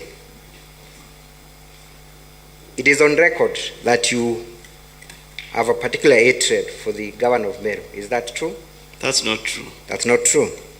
Have you made any utterances or statements that confirm that you think the people of Meru made a mistake electing this governor? Are you on record saying that? I have not made any remarks saying that the people of Meru made a mistake by electing the governor. Have you at any point said that the governor of Meru is incompetent, illiterate, and so on? Maybe during the campaigns. During the campaign. So you confirm that during the campaigns you uttered utterances to the effect that the governor was incompetent and illiterate. And I still uphold that view. Thank you very much. So you still uphold the fact that the governor is illiterate and incompetent. Those are the words of the campaign, and they're still my words. Thank you. That conviction then led you to believe that the only solution available is for the governor to be impeached. Isn't that the case? No, it doesn't matter my convictions. What matters is the evidence, is the actions of the governor to prove me wrong. To prove you wrong. Yes, through our actions. Let's go back to the public participation report. Did you analyze the various views and memoranda presented by the people of Meru as you allege? Yes. You did? Yes. All of them? Yes. Thank you. Have you noted that all the memorandum were received by the County Assembly on 13th of December? Have you made that confirmation? Through the stamps. Through the stamps? Yes. And the stamps indicate that that is the day when all the memorandums were received by the clerk? Yes. When was the advertisement done for the people of Meru to present their memoranda? 7 days prior. 7 days? Yes. Precisely, that was on 7th of December, isn't it? Yes. That is when the advert went out. Yes. And there is no member of Meru community that presented their memorandum until 13th. All of them suddenly presented their memoranda on one day, on 13th. Yes, the forum was open for oral presentations or written memoranda, so that those who brought memoranda and never spoke, the memoranda spoke for them or briefly talked about what is in the memoranda and sat down, and others who gave their oral presentations. Talking about the written memorandum, was there any memorandum received prior to 13th? I cannot deny or confirm that because I'm not party to the people who have access to the emails of the county. You have your report and it's on record and you have it with you. Can you peruse through the written memorandum and show me any memorandum that was received by the clerk before 13th? The likely truth teller for receiving memoranda could not just be the stamp also by the date the memoranda was sent. If they were to be printed straight from the emails, they can show directly when those particular emails was received. Yet there are no emails that have been produced before this house. Are there any emails produced before this court, this committee? I think we are subjecting ourselves to the report of the motion. It's a direct question, DMK. And going by the fact that some of the supplementary affidavits that you have brought at the moment, if requested upon, they can be submitted together with other materials like the chair directed about the supplemental materials. Let's move on to the next question. Do you also note from your report that all the memorandum against the impeachment of the governor are handwritten, yet those that are in support of the impeachment are printed? Can you confirm that fact from your own report? I cannot confirm that. You cannot confirm. You have the report with you. Why can't you confirm? I put it to you that all the memorandum, written memorandum, that are against the impeachment are handwritten, confirming to the originality. But all the others are computer printed. Is that the case? No. I even have one on page 396 of your volume, whereby someone by the name Jacob Idhali, ID number 13525495, reads, if I can read this correctly, mimi nikiwa mkaaji wa Naadho Ward, nasema Mr. DMK, Kawira Mwangaza ameshindwa kufanya kazi na viongozi wengine. Confirm that you're reading from page 396. Yes. Is that document handwritten or computer printed? This one is... This document is handwritten. It just is handwritten. photocopied. Period. That's what I wanted to confirm. That any memorandum not in support of the... But this one is in support of impeachment. Can you read it? No, you're answering your own question. I am saying, is there any written memorandum against the impeachment that is computer generated? Or they are all handwritten? You're confusing me, Counsel. You're saying the memoranda... Order. Counsel, re-paraphrase your question. Yes. We want to be clear. We want the witness to know what he's responding to. Thank you. Thank you, Chair. Re-paraphrase, please. Honorable DMK, I'm asking a simple question. Is there any memorandum that is not in support of the impeachment that is computer generated? Am I clear now? Any memoranda? Yes, in your report. That is not in support of the motion. Yes. Which means any memoranda that is in support of the motion that is computer generated. That is the question. It's right? A direct question. Why are you paraphrasing? I am asking you, have you come across any memorandum that says the governor should not be impeached that is computer generated? I've not gone through, so I cannot confirm that unless we go through them. There are thousands of them. Yet you generated the report. Order witness. Witness, this is your evidence. So if you cannot convert your own evidence, you are saying the document before us is not yours. Yes, this document, Mr. Chair, is mine. Yes. And respond. To be fair, Chair, through the Chair, to be fair, I don't think it's the witness alone who is confused by what counsel is asking. I am also confused. What are you asking the witness? Because he has read to you a document that is handwritten that is not in support of the impeachment. That's what he was reading at 139, I believe. So I am also confused, Chair. That's why I said I gave him an opportunity to re-paraphrase. You start afresh and go slowly. Don't rush. once you use not and not twice, it's positive. Many people get lost because English is not our language anyway. Thank you, Chair. DMK, a very direct question.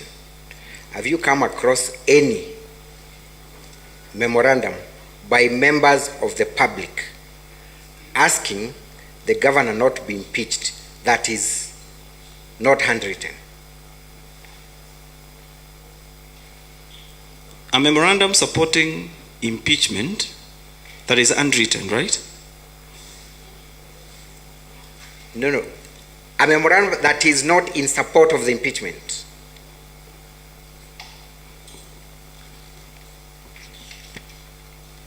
Let me put it differently. Curiously, DMK, all the memorandum that are in support of the impeachment are computer generated. And all the memorandum that are not in support of the impeachment are handwritten. Am I right or wrong? You're wrong. Show me one that is not. Because you are saying they are computer generated. Yes. What is computer generated, Council, according to what you are asking? Because if I wrote my memorandum using a computer, or I went to a cyber and typed it and printed, I wrote the memorandum, somebody else wrote theirs, it was photocopied. All of them are supposed to be admitted as a memorandum because some people went to the cybers, they wrote their memorandum and brought them. Others wrote them by hand, then they have been photocopied using the computers. Through the Chair, Council. You are confused? We have the bundle. At page 189, there is a document that is typed. 189.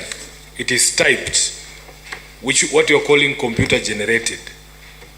It says, I humbly pray to support the impeachment motion of impeaching Honorable Bishop Kawira Mwangaza. It's a typed document supporting the impeachment. At page 390, there is a handwritten document. It's not typed.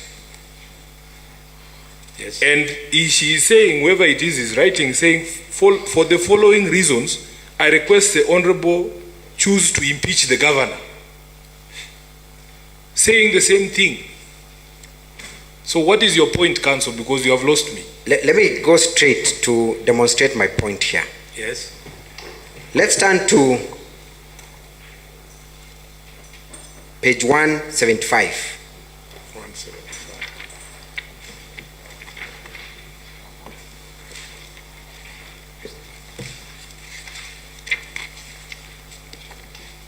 Are we there? Can you read the first paragraph, the first two paragraphs?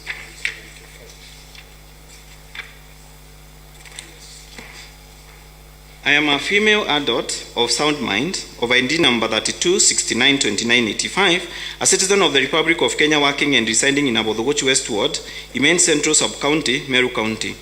I wish to support Honorable DMK's notice of motion dated the 21st of November 2022 intended to impeach the Honorable Kawira Mwangaza by stating the following. That on the 3rd October 2022, Murega Baichu, and goes on to state other reasons. Can you read the next memoranda? Which page?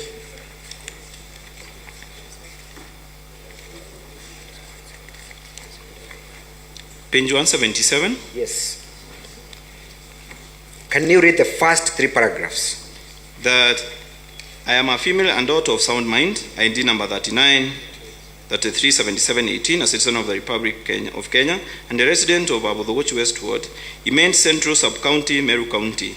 I wish to support Honorable DMK Kyogora's notice of motion dated the 21st of November 2022, intending to impeach Honorable Kawira Mwangaza by stating the following reasons. Are you looking at paragraph 1? Is it similar to what appears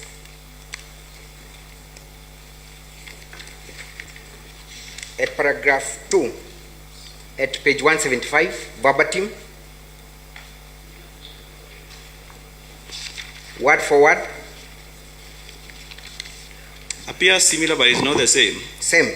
Can you kindly read 175, paragraph 2? First of all, tell us who is the author of that memorandum. 175. Felicity Kinanu.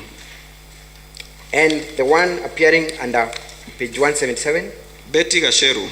You confirm those are two different people? Yes. Can you read what Felicity says at paragraph 2? Compare that with what Betty Gasheri says at paragraph 177. I'm rather page 177, page 1. The point number 1. Yes. That on the 3rd October 2022, Murega Baisho, husband to Honorable Kawira Mwangaza, after visiting Yegoji MOS Center, Governor on her Facebook page without tangible facts declared the owner of the lease facilities as thieves and refused to pay the pending bills. Number 2, that I watched GOtv on 7:30 p.m. news and saw county workers denying access to Dr. John Toiti, the General Manager to Meru County Revenue Board offices at Makutano, which was against the court orders issued as it was reported in the news bulletin. Have you seen any similarity, word for word, with what those two say? It's not, because if you look at page 177... Order witness. We are not going to spend the whole evening. It's not. On the same point. The point the council is making is that either these documents are doctored or it is a case of copy and paste. Somebody was working for these people and telling them to append signatures. Just sort it out, we proceed. Thank you, Chair. May I demonstrate one more? Yes, because of time. Yes. Can you go to page 153? Tell me which citizen of Meru presented that memorandum. 153. Duranira Salesio Mutuma. Duranira Salesio Mutuma. Yes. I am sure you know who Salesio Mutuma is. Yes.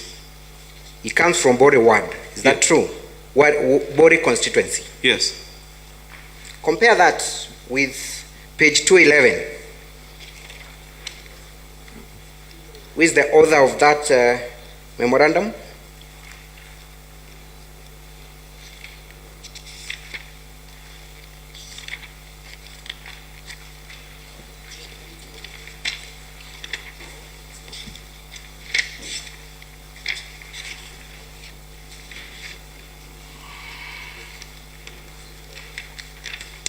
Page 211 is a continuation of page 210, and the others are many listed there. I want you to read paragraph up to 129. Read paragraph 2.9 appearing at page 153. Read that paragraph.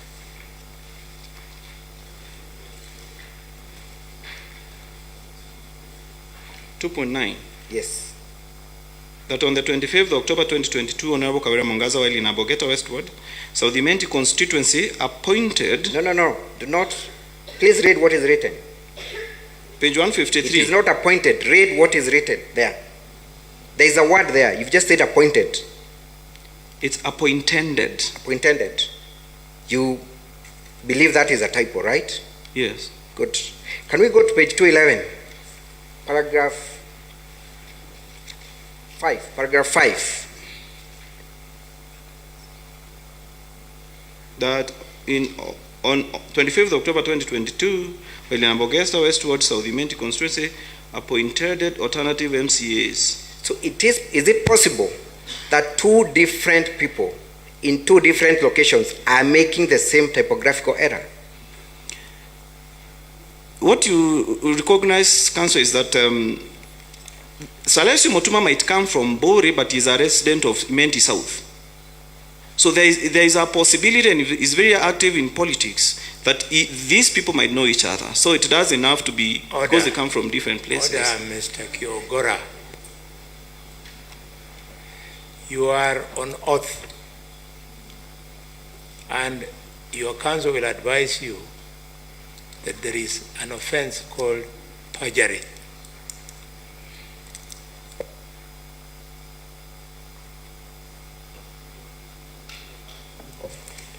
Is it possible, and you've not answered that question, that two different people presenting their thoughts on the impeachment are making the same typographical errors when presenting their views? It's not possible. It's not possible. Yeah. Doesn't it then confirm that these documents were prepared by the same person? I cannot confirm that. From your assessment? I can't confirm that. But do you confirm that the forensic audit? Do you confirm that the contents therein are appearing word for word, including making the same typographical errors? Yes, they appear word to word as the motion. Let's go to 177 again. Paragraph 1. Compare that with what appears at 189. Paragraph 1. Read the contents. 177. Chair, I think council should be advised that your point has been made. You do not need to belabor the point. You are presenting before a committee of people who can tell what is going on. You have had the warning that the chair has read to the gentleman. I think your point is made. Move on. We don't have the time. Thank you very much, Honorable Senator, for that. So I put it to you, lastly, that indeed all the written memorandum were done by people who are seated in a room and keen on ensuring that the governor goes home, and they usurped the role of the people by purporting that indeed the people of Meru wanted the governor impeached. What would you say? That's not true. That's not true. That's not true. Thank you. Let's go to the illegal appointments. Let's first of all look at the illegal appointment of the first gentleman. Rather, before I go there, in your oversight role, have you at any point summoned the governor to appear before the county assembly or before any committee to answer to any of the allegations that you seek her to be impeached for? No. You have not. Don't you think that the first point of call would be to summon the governor or any other office holder to shed light on the allegations before you proceed to the very last resort of seeking to impeach the governor? According to the veracity of the issues that are touched on motions, it would have called us to summon her to many committees because she was committing offenses around different areas. It's technically impossible. To do what? To summon her to so many committees to answer to so many charges. She has 62 of them. But there has been no attempt to summon even to one. There hasn't been an attempt. There hasn't been any attempt. Was there anything that preventing you from doing that? Nothing that I can speak of, but the veracity of the number of offenses committed in the short period, and also the fact that in the timing of the formation of the committees of the county assembly, the time they have been elected, forming them and having chairs in place, so many things have been done that culminated to this gross misconduct, whose cure, according to the Constitution, is impeachment. So I think even being summoned at the assembly and refusing to come is audience enough that she ignored. Thank you. You have alleged that the governor is guilty of nepotism and illegal appointments, specifically the appointment of a spouse in a county office. Yes. Which county office was the first gentleman appointed to? That of the patron of the Meru Youth Service. Is that an office under the county establishment? It's inexistent, so it was being created and an occupant declared the very moment. So you confirm that indeed there was no such office established by law? The governor created it. Do you have any instrument of that creation? The governor herself, she's supposed to be taken seriously with her words, and it was played here. Are you also aware that first gentlemen and first ladies of various counties have various roles they play or initiatives that they spearhead within their respective counties? I'm aware of that, and those are programs, normally programs that are of CSR in nature. Thank you. So they are corporate. CSR means, I believe you mean corporate? Social responsibility. Thank you. Yes. Did you take time to establish whether this appointment was under corporate social responsibility? It was not, and it was not gazetted as such. Did you take time? I took time to interrogate it the creation of an office in a body already established by an act cannot be taken to be CSR. What was the nature of your investigations? Inquiring into the law, first of all, the constitution itself about the creation of county offices, about the creation and the way public service is supposed to be run, the County Governments Act. I also inquired about the County Assembly's own act, whether it has given the governor any mandate to expand the organs that were created by the Meru County Service Act. In the clip that you played here, the governor specifically says that this is a voluntary job and it will not attract any salary. Is that true or not? That's what she said. Is there any public office that is done voluntarily or without any pay? The one she was creating, she is creating presidents. Is there any public office? That was the first that she created. She created. You were in the previous government as an MCA. Are you aware that the First Lady of Meru then, Priscilla Murongi, was appointed by her husband to a public office? I'm not aware that that was a public office. It was a program that was called CSR, and I think you adduced an attachment of a gazette notice where the CCM sat down and created the Taweza program, akin to what the First Lady of the country and created the Zero Beyond Zero, such a CSR body was created, not body, rather, a CSR activity for the First Lady. So there was gazettement of that office? Yes, and it was created on an act. Are private offices usually gazetted? Private offices? Yes. Corporate social responsibility offices, are they usually gazetted? Was that an office? It was not. I'm asking you. It was a program. I'm not saying that the previous governor did not create any office. And in any regard, he is not under trial here. Did you at any point question the governor of Meru then, Honorable Kiraitu, on the appointment of his wife to spearhead that program? There was no need for questioning. There was no need for questioning? Yes. Why is that so? As I said, this is a CSR program that was created. It's not like you create a county office in an existing semi-autonomous body whereby you create a patron. When you put someone as a patron of an organ that exists, you are giving them mandate even to summon that organ because they are the patron. And that's what the spouse started doing. You confirm that establishment of new offices is under the mandate of the County Public Service Board? Yes. Was this done through the County Public Service Board? No. Did you at any time try to... Which one now are you talking about? The one for the current governor or the previous governor? The one by the current governor. Did you? She did create it on the County Public Service Board. Where was it created then? She created by a speech that she read that was played in the very house. Did you at any time confirm with the County Public Service Board whether indeed that office was ever created under the county? That is immaterial because the governor of the county is not a comedian. Our ones are supposed to be taken seriously. Order witness, you cannot do that. When a question is put to you, you answer either in the affirmative or not. You can now not become opinionated and start saying it is immaterial. Don't, please. I'm guided, Honorable For Chair. the respect of the people of Meru. I'm guided, Honorable Chair. This is a very emotive issue.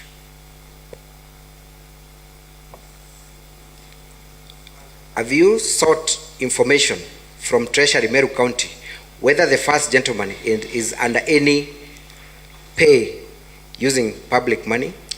I have not, and there was no need because the governor clearly said that he will not be paid. So there was no need to inquire. So you know that he was not supposed to be paid? The governor said he will not be paid.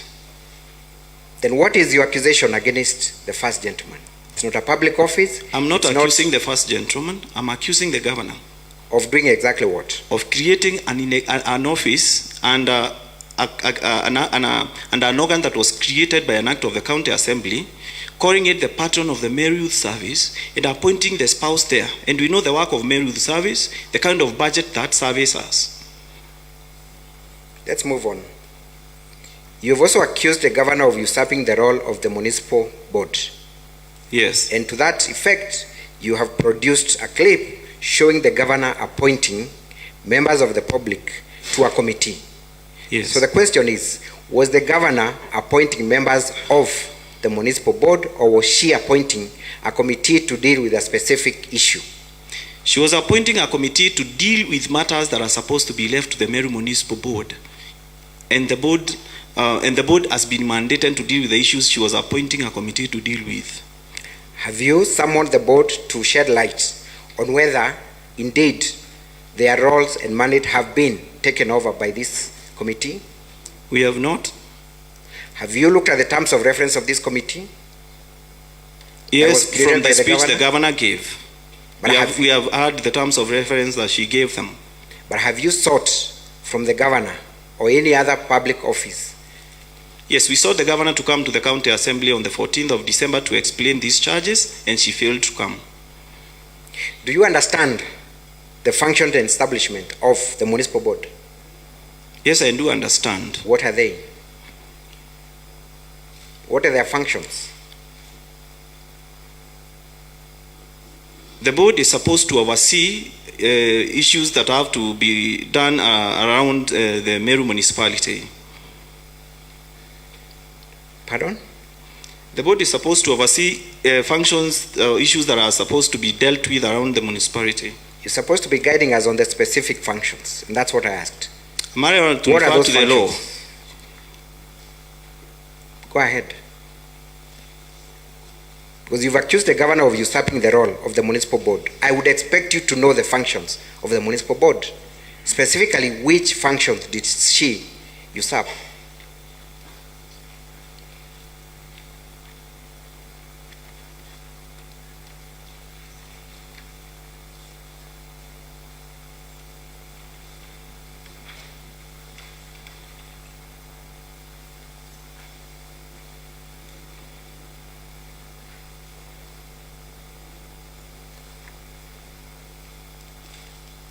I would like to request council for the county assembly to supply with the Meru Municipal Charter.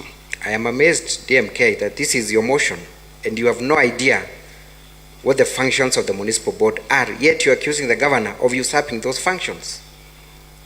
That you have to seek help of your council to do that. I'm not a lawyer, so forgive me, please. And there are so many illegal things she has done for me to grasp all of them.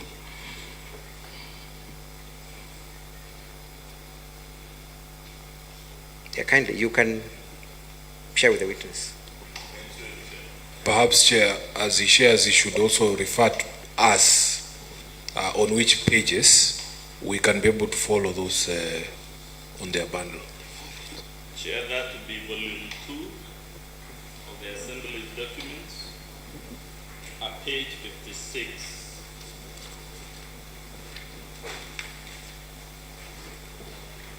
And it also goes to page 57, pages 56 and 57.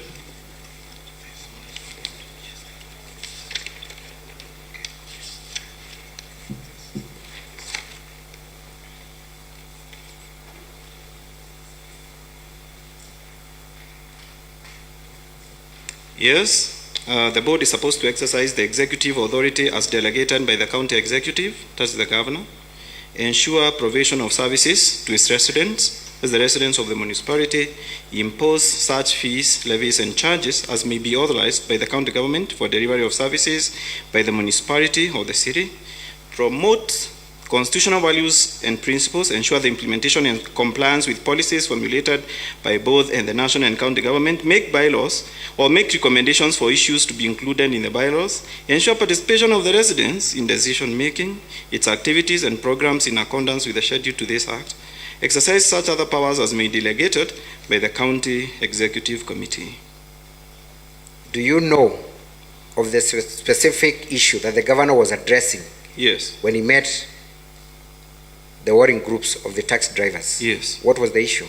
The issue was about squabbles regarding parking spaces and some people who had taken over a site known as the G4S area, and one person had taken over the area and was deciding who would pick passengers from there. Then there were the issues of leadership emanating from various taxi operator organizations that are within the town.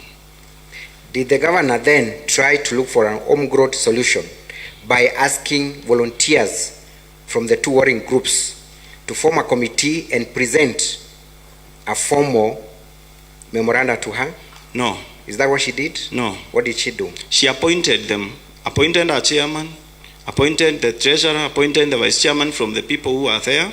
What were the mandates of that committee? To go and investigate as to what are the issues that are being raised in the town, then to ensure that people settle where they are supposed to settle, especially those who are picking passengers, to pick them from where the committee would designate them to pick passengers from, which is a mandate of the board.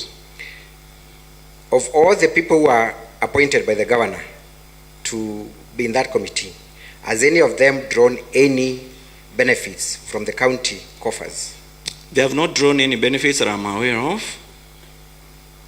Have they in any way benefited from taxpayers' money? They have not benefited from the taxpayers' money in any way that I'm aware of. The people who are appointed by the municipal board, are they usually paid or appreciated by way of allowances? I wouldn't answer to that because... It's a yes or no question. Are they usually appreciated or draw salaries or allowances from the county? No. Are you sure about that? I'm not the bureau manager to know, but these people, these are an autonomous body that is not supposed to be paid. Have you tried to seek information from the payroll master on whether these people are being paid by county coffers? I have not, and if they were paid, then it's a duplication of functions by refusing people who are paid to do the job they are paid for. Thank you. Let's go to the other roadside appointment at Timau. And here you accuse the governor of appointing firefighters. Yes. What are the names of those appointees that were appointed as firefighters? They are being pointed there from the evidence that we have where the governor is asking. What are the names of the appointees? I don't have the exact names. You do not have the names yes. of the appointees? Yes. Do you know if those people who were presented to the governor were eventually ever recruited or hired to serve as firefighters? That is immaterial. Order, Mheshimiwa, kindly take I'm guided, Honorable Chair. Just a minute. Yeah. I'm here to help you to win your case. Okay? The lawyer is destroying your case. Answer his questions slowly and to the best of your knowledge. Yes, Honorable Chair. Chair, perhaps extend some courtesy to him by offering a bottle of water. He can relax. Yeah, be given some. I have some. Nobody's going to fight you here and whatnot.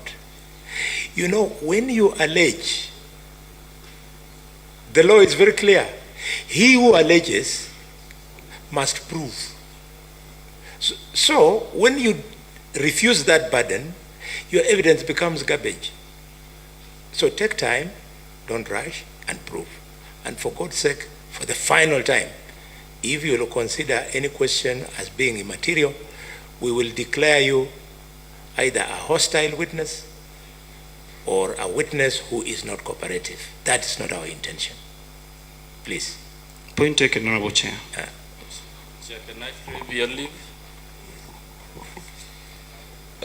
I think, Chair, we have been constrained to point out, there is nowhere this witness in the impeachment motion has alleged that that committee or any of the people drew salaries or benefits, so that although the question may be relevant, it is unfair for him to be asked a question and told if he alleges, he must prove, because although the question is admissible, he has not actually alleged anywhere in the motion that these people drew salaries or benefits and those sort of things. So I'm saying let's also be fair to the witness.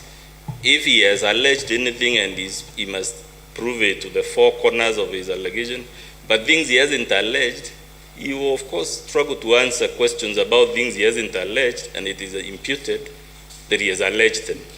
Counsel. I'm told you are a classmate of Edwin Sifuna. It therefore means you have practiced law for a while.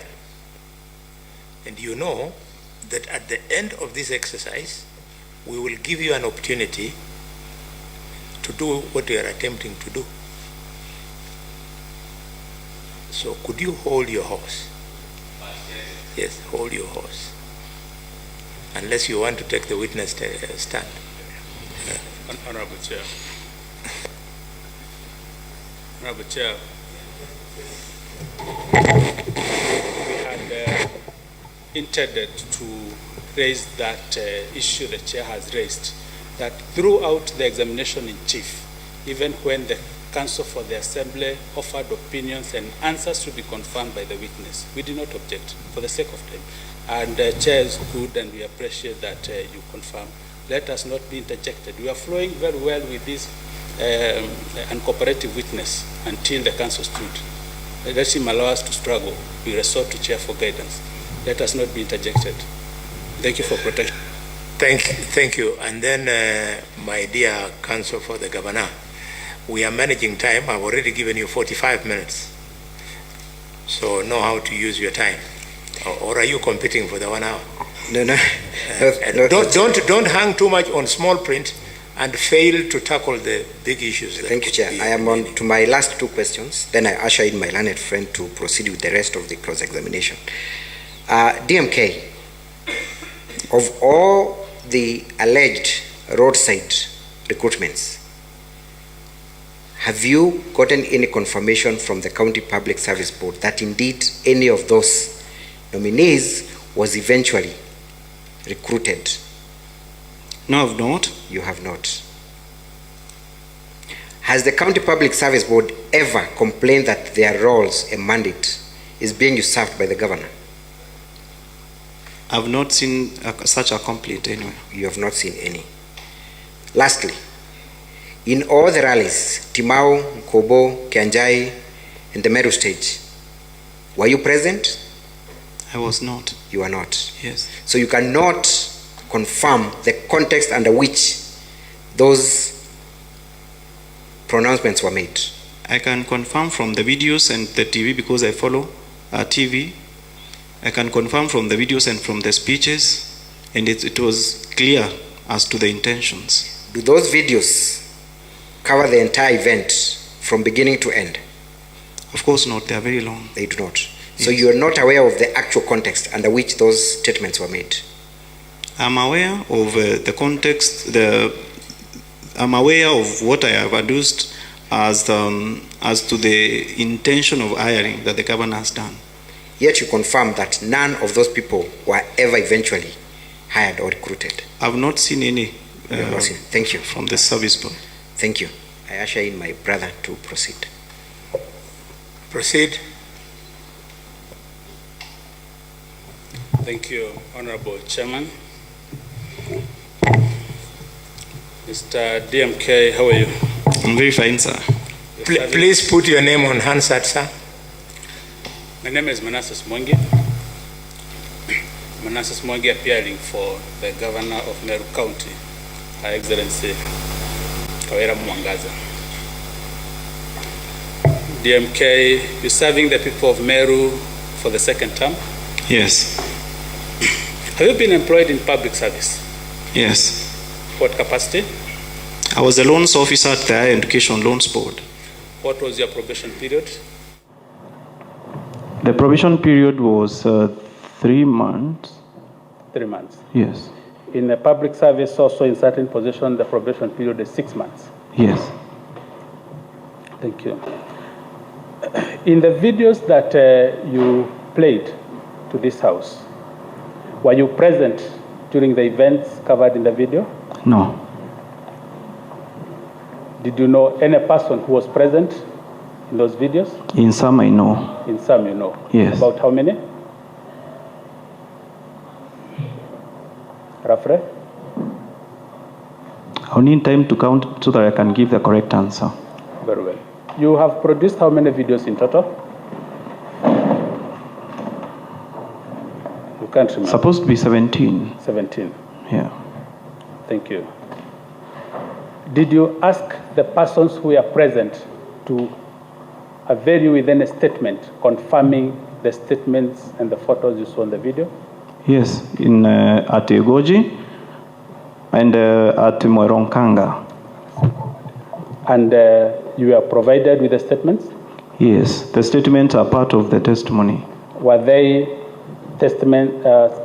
statements in the county assembly motion consideration? They were not They were not. So in giving your evidence, you have given a lot of explanation on those videos, and you have also referred us to the transcripts. Now that you are not present where the video was captured, do you want this committee to rely on the transcripts that you have provided? Yes, and like the chair indicated, they're going to call an expert in Kimeru to see about the transcriptions, whether they are right. They are going to watch the video with an expert? Yes. So they should disregard any matter outside the transcription that you stated in evidence. That's correct? That is up to the committee to decide. Very well. I want to refer you to the video you showed at Igoji Secondary School. You were not present. I was not. When was the video, when was that event held?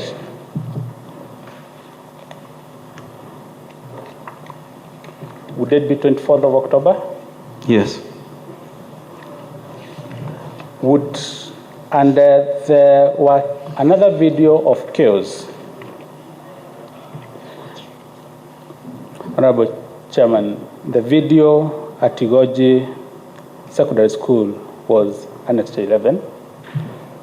And the other video I'm referring to about the chaos is Annexure number 17. In Annexure number 17, that is a video when the governor had attended the county assembly to offer her address. Yes. And that was on 19th of October. Yes.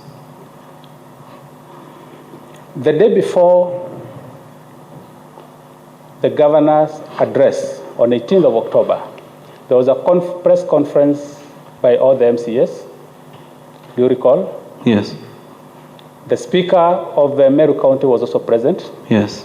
And he also counted himself as the 70th MCA of the County Assembly of Meru. Do you remember that video?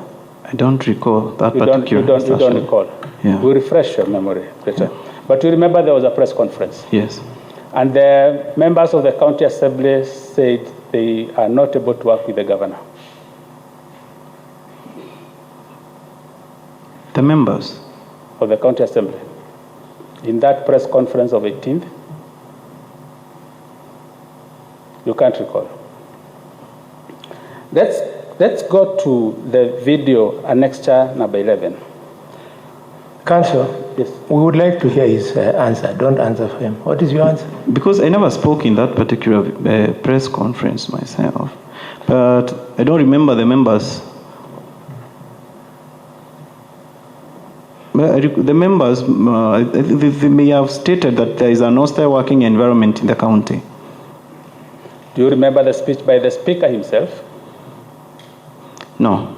You don't remember? I don't remember the specifics. Were you present? Yeah, but at the very behind, because we are 67 of us, so it's like 3 maybe who spoke, and I was at the very back. You couldn't hear? I have seen maybe some of the videos that have been adduced from your side. You seem not to remember, Honorable Chairman, what transpired. I was referring to the events of 19th October to relate to the video annexure 11 and to indicate that the matters that the Wananchi were asking Mr. Mwenda Ndiri to apologize about were the events of 19th October 2022. Is that correct? I would not answer in the affirmative because the governor in a request for the apology did not indicate that. No. Were you present in that meeting? The 19th one? No, the one for 24th. The one at the assembly? No. The one where Mwenda Ndiri. No, I was not there. You are not there? Yes. That's why I'm asking. Would you be able to tell whether the subject of apology were the events of 19th October 2022. You tell me whether you know or you do not know. You do not know. So the matters in that video you cannot verify. I can verify the fact that the member was asked to apologize to the public. And he said, I'm not aware why I'm apologizing, so I will not. But before that video at that point, you do not know what had transpired before the members rose to speak. The governor was beginning her speech with him. Okay, very well. Chairman, I would kindly request to play a video which is annexure number 11. What was played was annexure number 11A, and it is the same content, but number 11 is a little longer, and it has very crucial information, Chair. I'll play on it for about 10 seconds.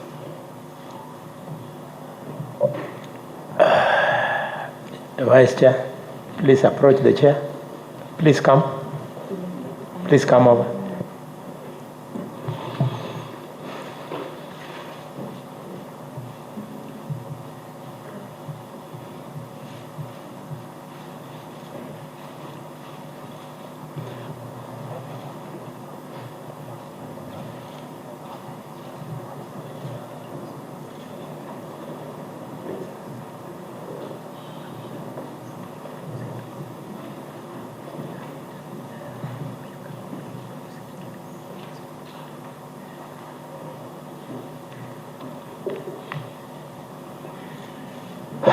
Thank you, Council. Council, it required that you do an application, but we are doing it a bit faster.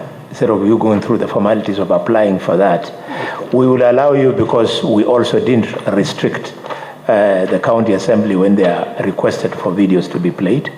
And secondly, you are not introducing anything new. You are playing the same video, only that you are playing it longer. That's true. So you are allowed. And it's theirs. Yeah.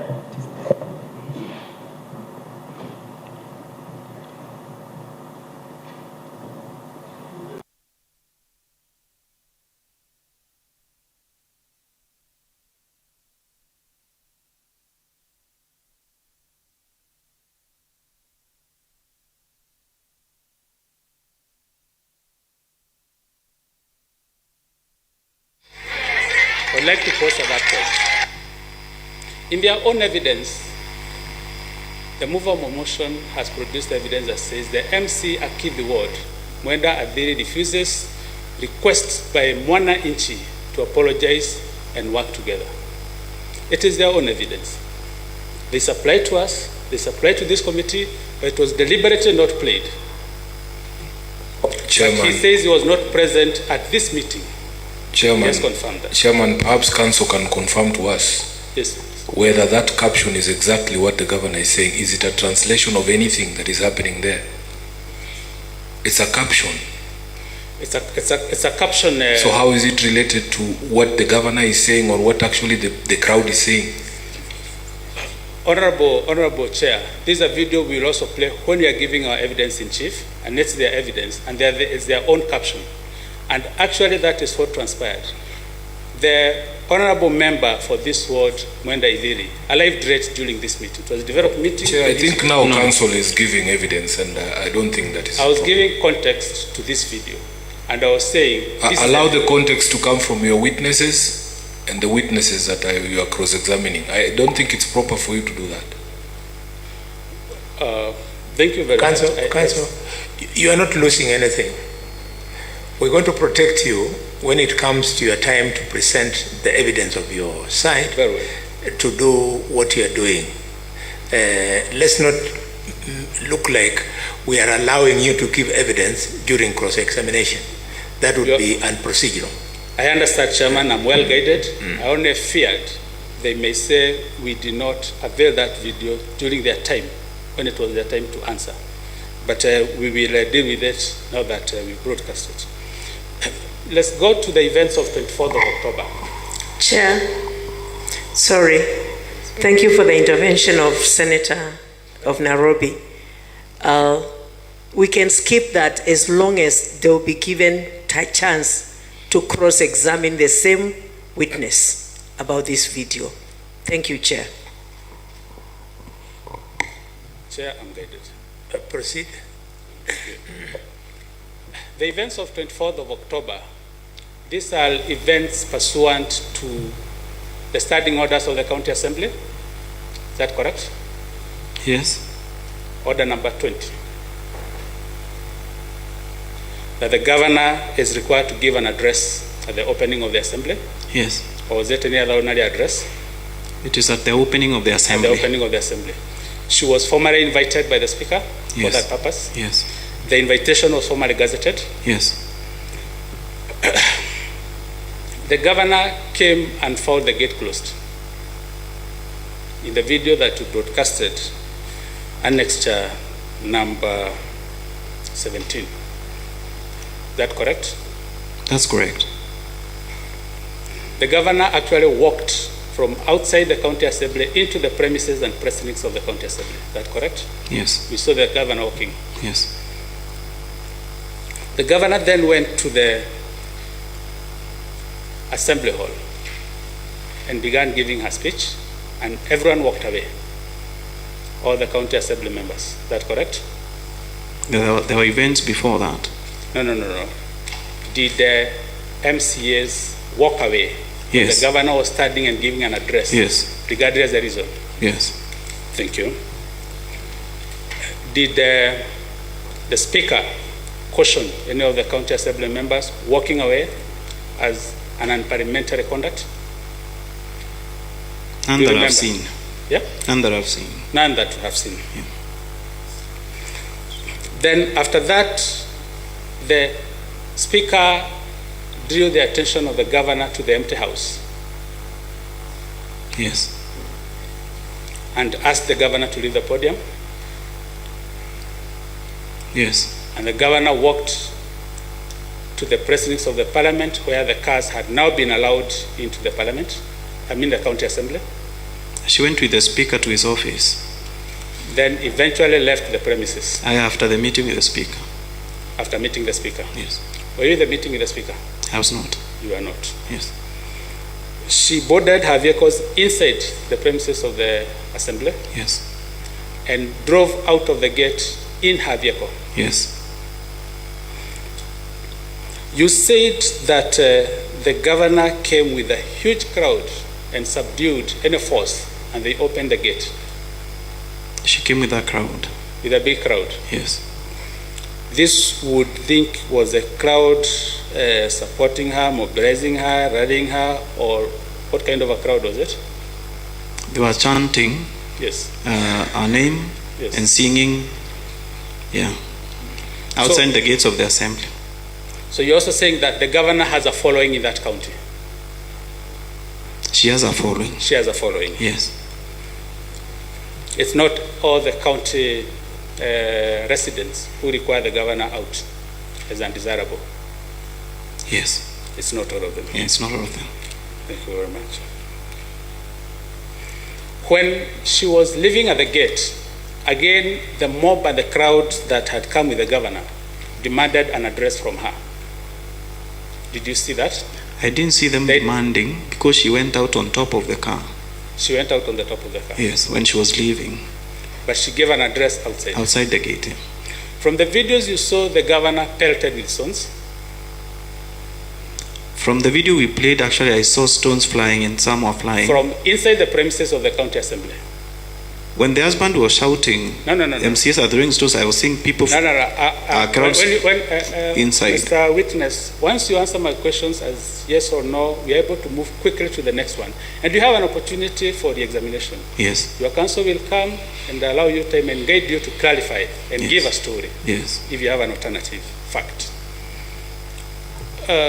The governor in the course of the address was pelted with stones. Yes, I saw stones flying. The stones were emanating from the premises of the county assembly. No. The governor was outside the gate. Yes. Where did you see stones coming from? From the followers she was coming with. So from the followers. Yeah, Were they inside or outside the county assembly? Since they were scattered everywhere, so Yeah. they were just coming into the assembly. We'll still play the videos and you see where the stones were coming from. Yes. At some point, the police had to use tear gas to do the violence. Yes. At that point, did you hear the governor says, even if you are pelted, we are not going to fear? Did you hear that from the video? She was not talking about being pelted. She was saying, yes, I'm not a coward. Did you hear her saying she's not going to fear? Yeah, she's saying she said I'm not going to fear. She said it. Yes. Thank you. When you look at the standing orders number 20, the county assembly has so much power, oversight as well as legislative, and they can even invite the governor to answer to any questions and to give even a special address. Do you understand that power of the county assembly? Yes.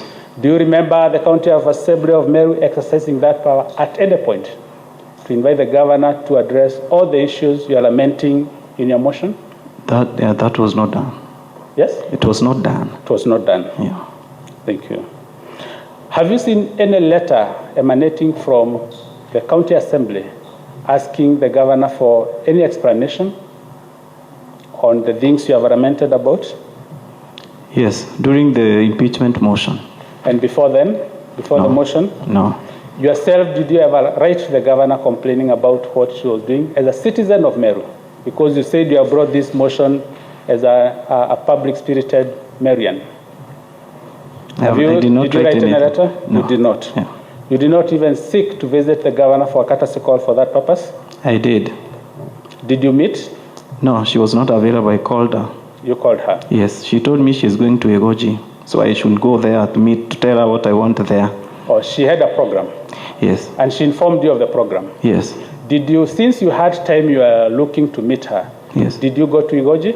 I did not, because I had other duties. I wanted to meet her in town. You had other duties? Yes. But you had time to meet the governor that day?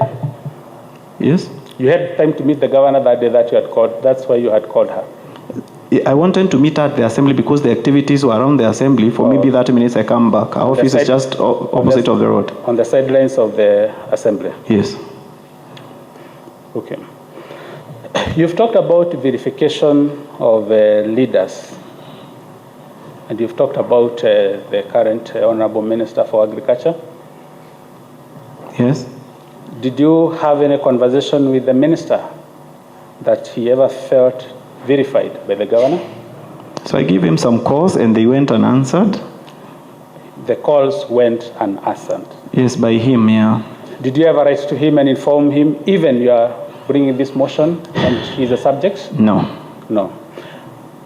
Have you seen the many photos on the Twitter and Facebook of the governor of Meru County and the CS for Agriculture having courtesy calls and enjoying coffee? I have seen them. You have seen them? Yes. So, Chairman, that's a very important statement.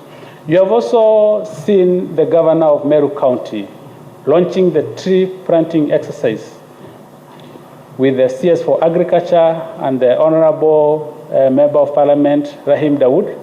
And also MCAs were present. Even MCAs were present? Yes. Which MCAs do you remember were present?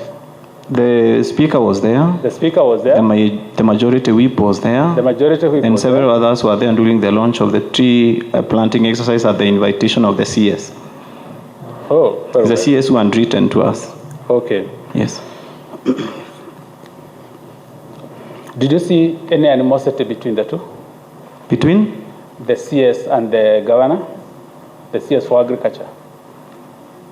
Did you see any animosity? From the recent pictures? In those events that we attended together with them.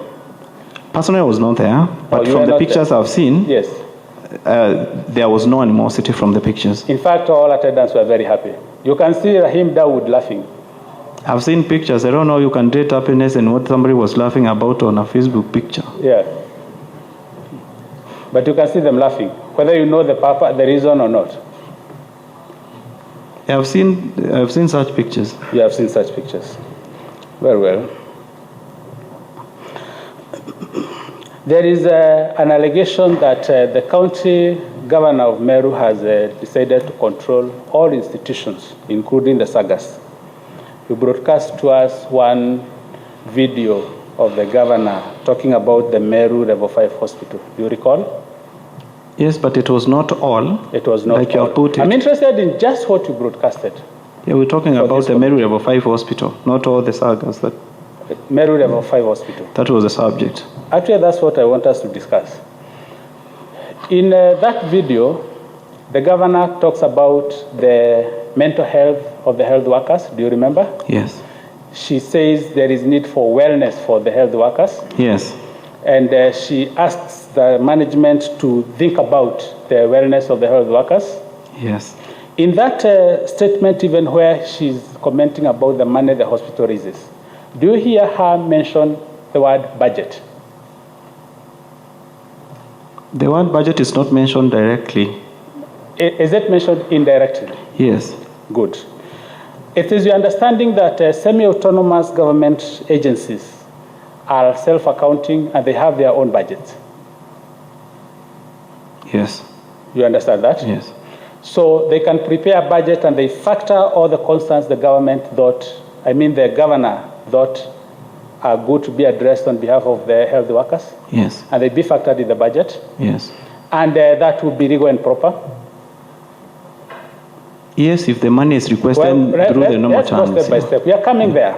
Yeah. That would be legal and proper? Yes.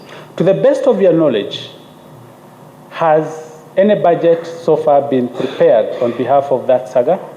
On behalf of Meru Teaching? Yes. None that I'm aware of. None that you are aware of? Yes. So do you know whether the programs the government proposed during that meeting are going to be implemented and whether they will be implemented legally or illegally?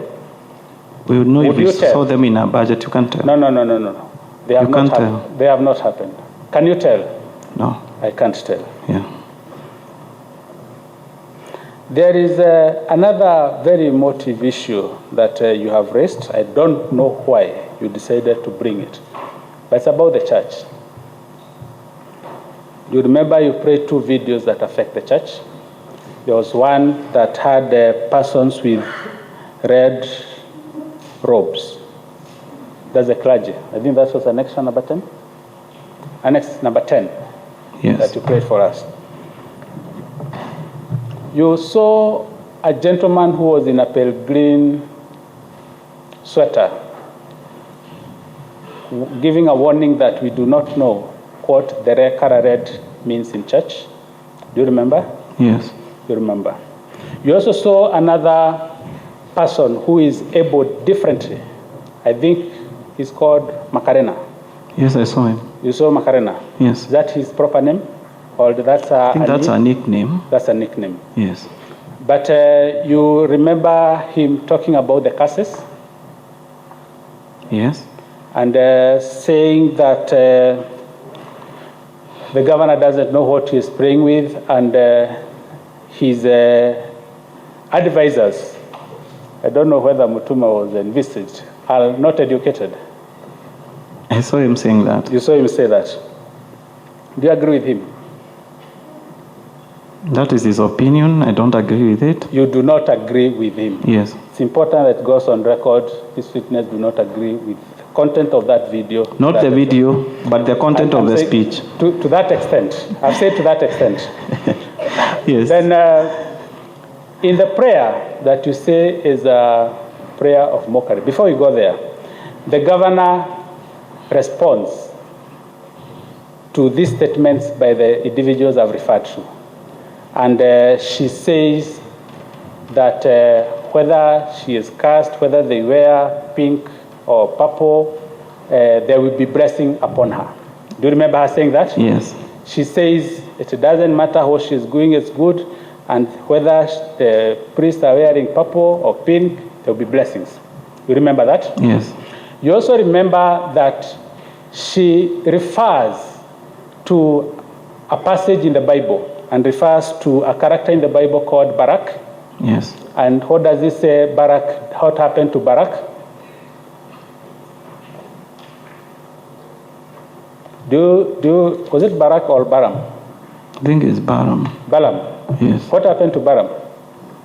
He was sent to go and curse people of God, but he was tongue-tied. Yes. You remember that story in the Bible? Yes. So, when the governor is likening utterances by Macarena, which you do not agree with, to that story of Baram, is she really mocking the church, or she's just giving a scenario for the church to learn from, or for the people to learn from, like Macarena? In my evidence, I'm talking about the mocking of the video, the mock prayer, not... No. I'm coming to that one. I'm coming to that one. But to that extent, do you think there was anything wrong with the governor citing a story in the Bible and correlating it? There was nothing wrong with that. There's nothing wrong with that. Thank you very much. There was also the mock prayer. This was at Igoji Secondary School. Yes. And do you know the history of the foundation of that school? Yes. Do you come far away from the locality of that school? No. How far away? It's in Imenti South, in Igoji West, in Igoji East Ward. Yes. And I'm also in Imenti South, Abogeta West. Okay. So it's two wards that separate us. Two wards apart. One ward actually. So this school is a Harambee school. Yes.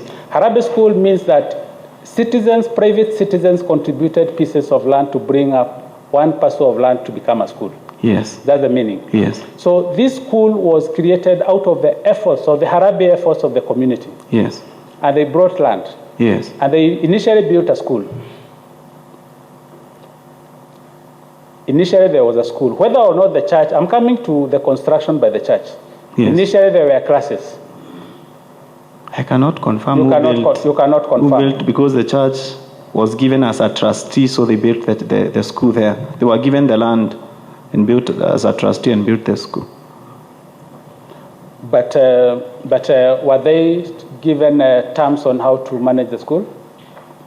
So whenever land is given to a trustee, so the trustee puts in, like it used to be in that time, probably the principal to oversee, funded by the trustee, or the trustee is involved somehow in the selection of the management committee, and a representative of the trustee is there to oversee what is happening. Thank you. This was a Harambee school.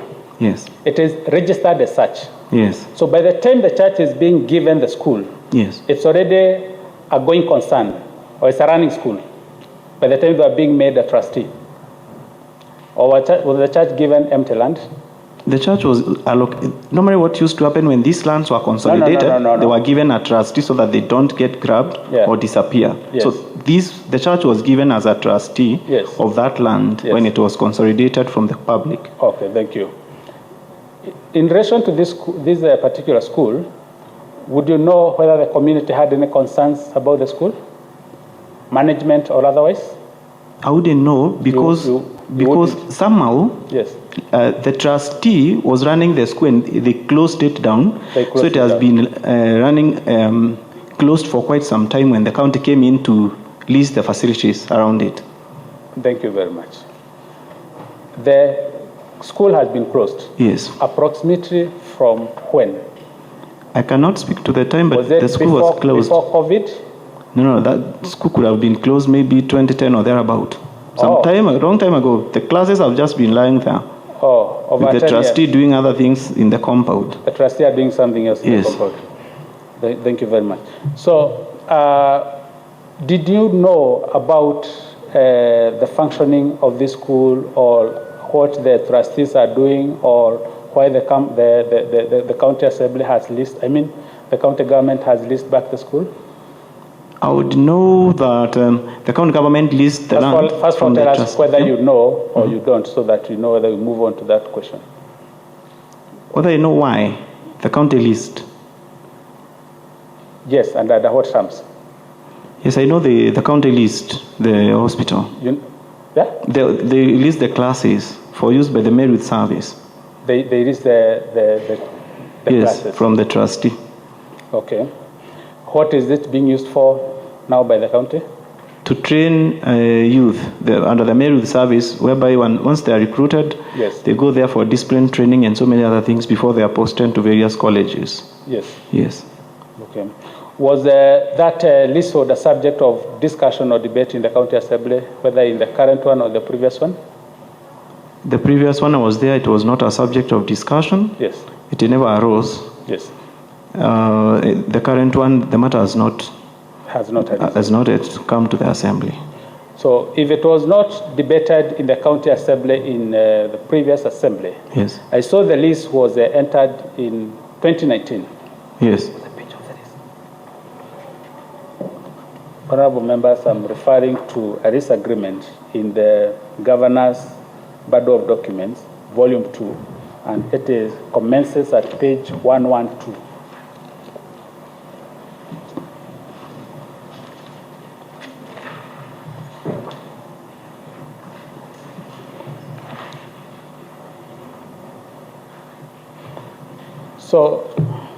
So when that list was entered in 2019, it is possible there are even so many MCAs who do not know what are the nature of operations in that premises. Yes. It's true. It's true. If MCAs who are the leaders do not know, it's also possible that the citizens may not know. It's possible. It's possible. Yes. It's also possible that the governor, since she was not the governor in the previous government, she may not be aware the terms of engagement of those facilities. Is that possible? It's not possible. Why? Because she went there knowing very well with documents, did you request for payment. So I believe she was briefed by. No. I want you to answer yes. to matters of personal knowledge, yes. not belief. Yes. Give us what you know, and you tell us. I know the governor knows because there is this letter where she inquired and she was informed by this house or by this office. Yes. Do you know of such communication that makes it peremptory, the knowledge of the governor? I do not know. You do not know? Yes. That day, the governor made a prayer. Yes. The famous prayer. Yes. And the prayer was also played here. Yes. In that prayer, the governor starts by exalting and appreciating the role the church has played. Yes. Do you remember? Yes. Do you have a problem with that? No. But she also says that whatever the church has done wrong, God to enter into them and do right thing. And whatever is not theirs, they return. You remember the statement in the prayer? Yeah, she said that in the prayer. They returned 5 million. They returned 5 million? Yes. Very well. And that was the mocking statement, in your view? Yes. That is what is deemed vilification of church leaders. Yes. So when I tell you that the governor made an inquiry later and she understood that land had actually been leased and these persons were trustees, would you say that that is not accurate or she was already in view of the knowledge? Based on your personal information, personal knowledge, would you know? I wouldn't know. You wouldn't know? Yeah. Honorable members and Honorable Chair, there is a report that the governor sought on the status of this land. And as you've said, you've had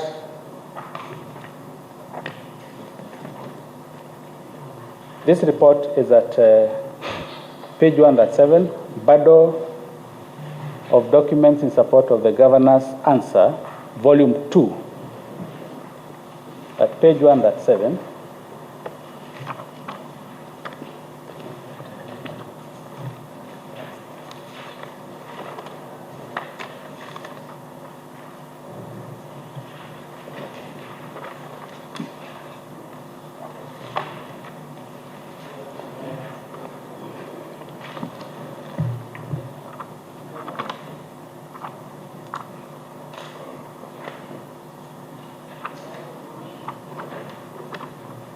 Yes, Council.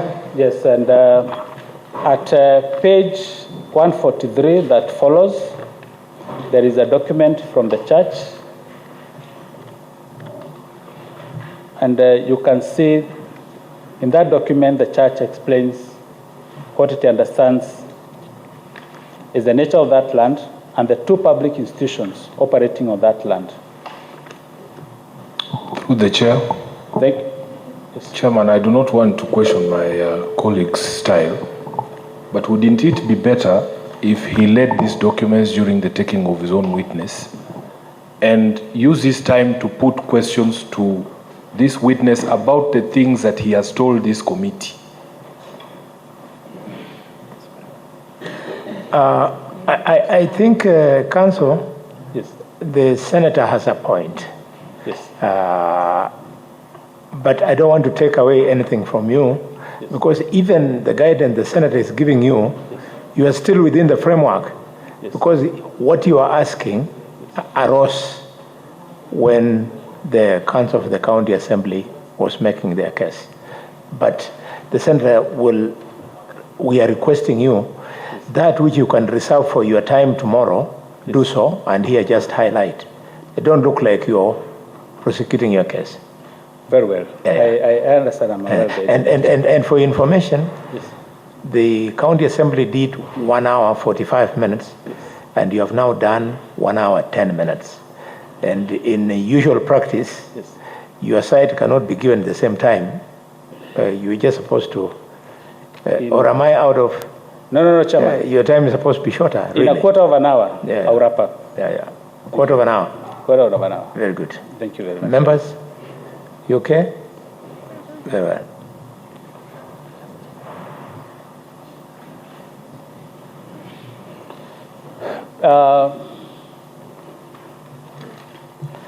There is one last charge on verification of readers. There was an MP called Mpuru. Yes, Mpuru Aburi. Have you talked to him about this motion? Yes, I did. Did you receive any statement from him? I did not take any statements from him. You did not take any statements from Yes. him. He's a leader in Meru County. Yes. If he feels despised, he has ways of also approaching the governor or the relevant authorities. He also has ways of complaining on his own. He has also ways of complaining on his own. Yes. And you have not seen the honorable member petition the county assembly? No. No. I'm going to the one issue which also rotates to the issue of the Igoji Secondary School, the appointment of the first gentleman as a patron of the youth. What is that position? Patron of the Meru Youth Service. Youth Service. Yes. In that video where that appointment was purportedly made by the governor, she followed with another appointment of the first gentleman as the ambassador of the hustlers for Meru. Yes. Do you remember? Yes. These hustlers, would you call them or classify them as mostly the youth or the senior citizens in the county? Hustlers are maybe the people who are struggling. People who are struggling. Yes. They are mostly the youths without jobs. It's not really the youth who are struggling in this country. Mostly. I've used the word mostly. We can say that. We can say that. Yeah. You do not agree, or do you agree? With the term hustlers. In your understanding, I've by the way, really admired your eloquence and appreciation of the English language. I'm very impressed. Yeah. In your understanding of the English term patron, what do you understand it to mean? In the ordinary language. Patron is like an overseer, someone who oversees what is happening in a particular area. Let me put it otherwise. A patron is a ceremonial office. A patron is invited for ceremonies when a club or an organization or a group have a ceremony or an event. Patron people go for advice. They go to seek sponsorship. They go to seek connections with sponsors. And that's why even persons who frequent the watering holes, we are patrons to those bars. That's correct? That's correct. Because we support them. That's correct. So if I tell you that the understanding of the term patron is not a creature of a county office, but a ceremonial office for that purpose only, would you refute? In this context? No. In my context. In your context, I will not refute. Yes or no? In your the definition, answer my question so that I don't refute. You do not refute. Yes. So you do not refute. Yes. Okay. There was the issue of the county order. I mean the order from the court, the conservatory order. Yes. When the motion was quashed, Yes. you sought the advice of your counsel for interpretation of that order, as the governor did, on the purport of that order. Yes, we did. And I you were did. advised? I was advised. Yes. And I also read the court order. No. I want to hear that you were advised that nothing stops you. We were advised that the court order has quashed the motion dated 22nd November that was supposed to be debated on the November 30th.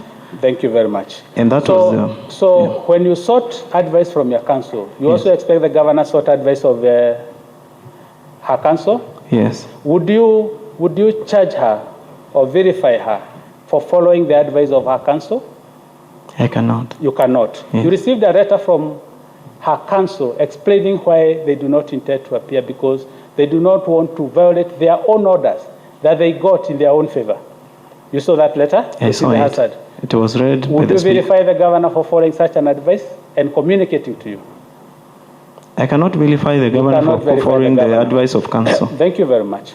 We are coming to the other issue of public participation. About how many people participated? Roughly in the region of 3,000, by if you count the region of 3,000. The attachments, yeah. And about how many approved the motion? How many approved the motion? It's difficult to say exactly the number because the same you have estimated roughly. You can say 60-70% of the respondents were approving the motion because of the circumstances of the day. 60 or 70 people? 70%? No, I'm saying 60-70% were approving the motion. 70% were approving the motion. So 70% of about 3,000. And the registered voters in Meru are 879,000. That correct? That's 810,000. 810,000. Yes. Thank you for the exactitude. So in advertising for this motion, you put out radio adverts and newspaper adverts. Yes. In your target audience, how many read newspapers? In your estimation, in terms of percentage? I don't have that statistic, so I'll be lying if I give any number. Your opinions, Mr. DMK. How many? How can you tell how many people read newspapers? Tell. Did you advertise that motion in any formal gathering like a church? The motion was advertised on newspapers and radio. No. A formal gathering like a church? Did you advertise in the church? No. No. Did you sponsor a road show to advertise a motion? No. Did you understand the implications of this motion to overturn a whole election of a governor simply because she was undesirable to you? I understand the implications of impeachment as provided by law. Thank you very much. So you only did 2 advertisements. The other question I want to ask is, were you in the Windsor meeting that was convened, coordinated, and presided over by the chair of the County of Governors? Yes, I was. You was? Yes. And it was a meeting between the governor and the MCAs? Yes, and a select team of governors. And certain team of governors? Yes. And you agreed on a way forward? Yes. There's also a letter where the governor wrote to the county assembly asking for a consultative meeting to the assembly. Yes. All of you had gone to the grassroots. You remember? Yeah. Or that's the response the speaker gave? Yes, yes. You also remember that in your motion you lament that the governor is going to the grassroots alone? In the motion, I have not indicated anywhere about the governor going to the ground alone, and that's not a crime. You've not indicated anywhere? Yes. In that, when the county speaker said that you people are not available, was there any follow-up on the part of the assembly to propose dates when you could be available to meet the governor? The burden was on the governor to select the burden is on the governor. To select another date.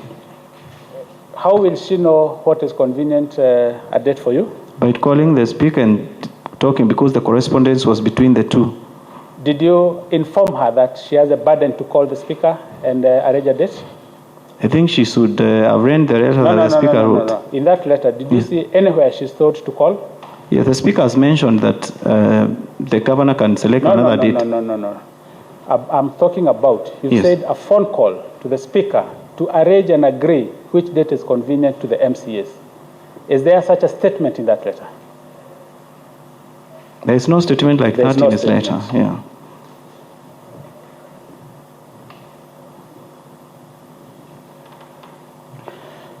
You, in the course of cross-examination, you have also admitted that you made certain attributes about the governor that may not be very happy.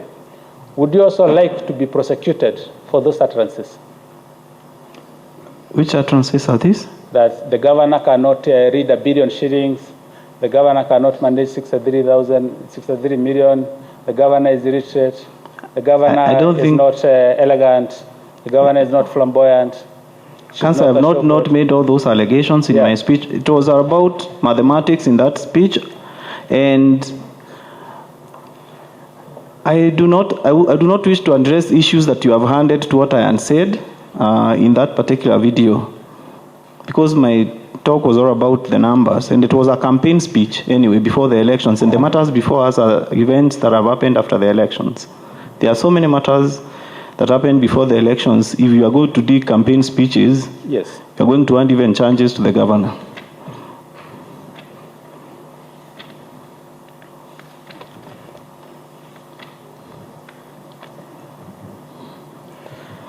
You have said that the governor has violated the Public Finance Management Act. Yes. Has the governor expended any money without the approval of the county assembly? No. Has he expended any money without a budget? No. Has the county lost any money?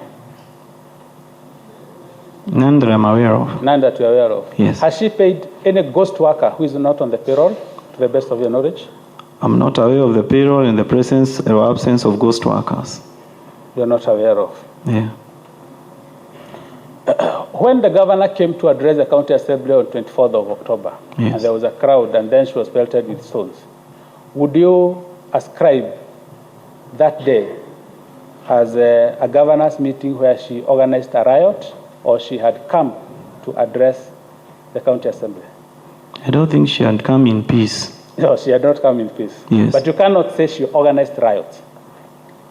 Did you see her organizing If I come with a crowd of goons, you know, by the way they dress and everything, chanting, I think you would be the one who has mobilized them, because there's no way they could have known you are coming so that they come at the assembly. But the previous day, the county assembly, MCAs, including the speaker, had given a public address. Yes. Remember? Yes. So could the members have also been incited by that public address? The members of the public? Yeah. Would you know whether they were incited? I wouldn't know. You wouldn't know? Yeah. But it's a possibility. I don't think there were incitements from the members unless you pin them out that this was inciting and could have read the crowd coming to the assembly chanting. But you expect members of the public had that?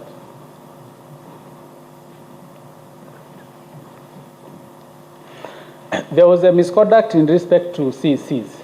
Yes. Has the governor gazetted the number of CECs who will serve in her cabinet? She gave the list in her speech.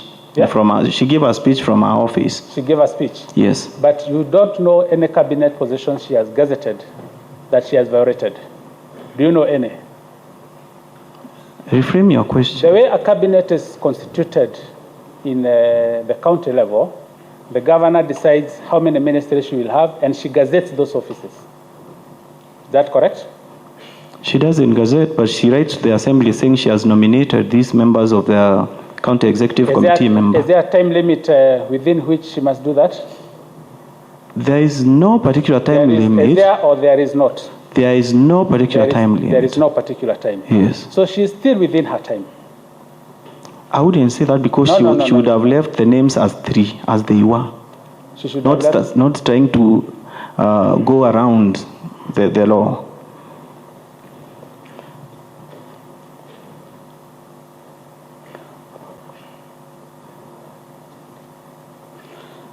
Then there was allegations that on the day that the motion was coming up, all of you dressed in uniforms, black ties, white shirts, and red ties, and black suits. Is that correct? That's how the members were dressed. It's parliamentary attire. Or it was a happenstance or coincidence? It's a parliamentary attire. Oh, it's parliamentary? Yes. Okay. The members also danced outside the assembly? Outside the assembly, that particular day, no. Another day they had danced? Maybe before that, but on that particular day, the members, the motion took too long because it ended at night. And, so the members left going home. On 24th October, they also chanted outside the Parliament building. Yes. Yes. That's all, Honorable Chair and Honorable Members. Thank you very much. Thank you so much. You've done very well. I want to congratulate the witness. This latter phase, you have behaved like a good Counsel, you have completed your examination in chief. Yes. So I just want you on this score, your re-examination to be really light. It will, Chair, and it should not take long.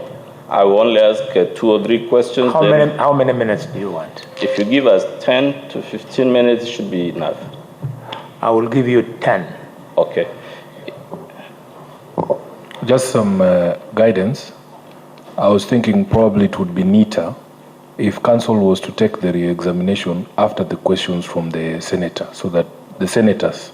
That he combines? Correct. So that he won't have to come back to tie loose ends that may be loosened by the senators' questions. And perhaps, Chairman,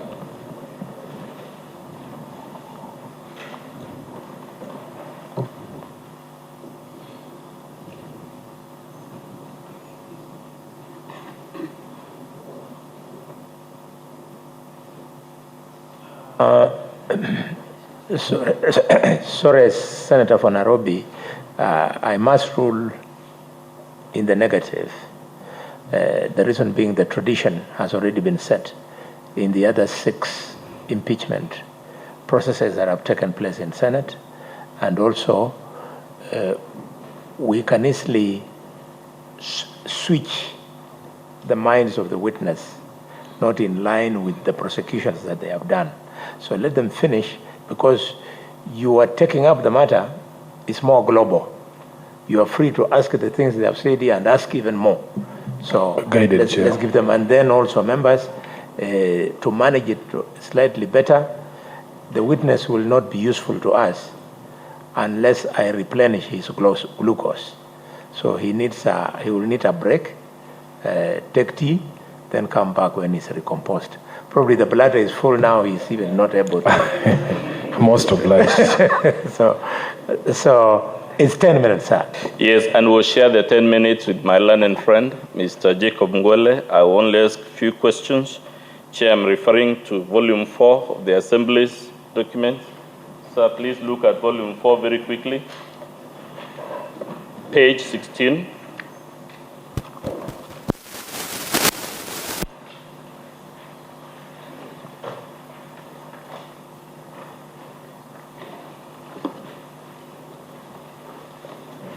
Let's begin at page 10, the very last paragraph.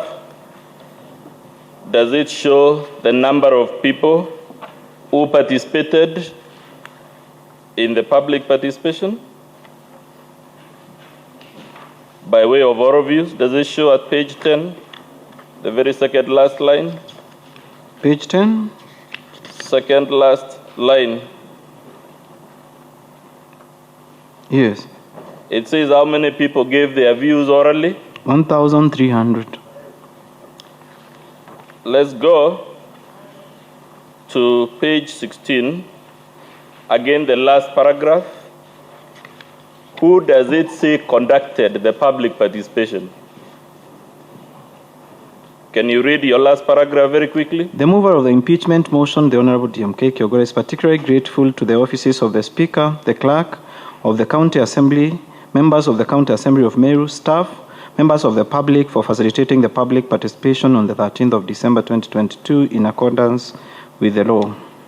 Does this show that it is officers of the assembly who are in charge of this exercise?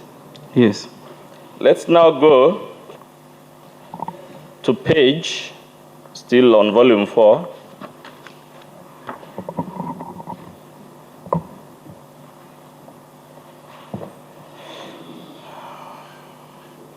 A suggestion was made to you, sir, that all the memoranda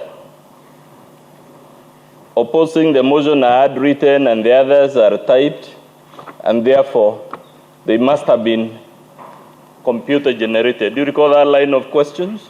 Yes. Now let's go to page 535. Is that a view? First of all, is that an email? Because a question arose about emails. Yes, this is an email printed from the... Is that email handwritten? No. Page 36, is it an email? Yes, this is an email. Is it handwritten? No, it's not handwritten. Page 537, is it an email? Yes, it's an email. Is it handwritten? No. Page 538, is it an email? It's not, it's an email. Is it handwritten? It's not. And we could do that up to page 539, correct or incorrect? It's correct. Are those emails in support or in opposition of the motion?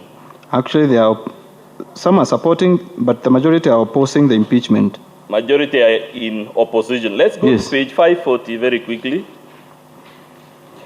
Is that a handwritten or a typed memorandum? 543. 540. 540, sir, of volume 4. This one is typed. At page 541 and even at page 540, the title, is that a memorandum in support or in opposition to the impeachment motion? The heading, the last part of the heading on page 540? This one is opposing the impeachment. Is it therefore correct for you to be asked whether all the memoranda in opposition are handwritten? It's incorrect. Let's go to page 542. That's yet another memoranda. Is it in support or in opposition to the motion? You can look at 543. It's actually written in bold at the bottom of I hereby do not support the impeachment motion for Honorable Kawira Mwangaza. So this memorandum, is it handwritten? No, it's typed. The last question from me before my colleague Jacob Ngwele takes over is about whether the husband was receiving a pay. And I'm referring here to volume 1 at page 60. Do you have volume 1 with you, sir? Volume 1 of the Assembly's documents.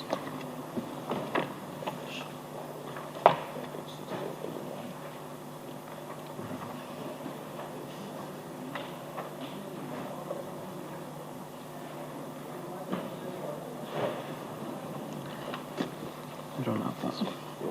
Here.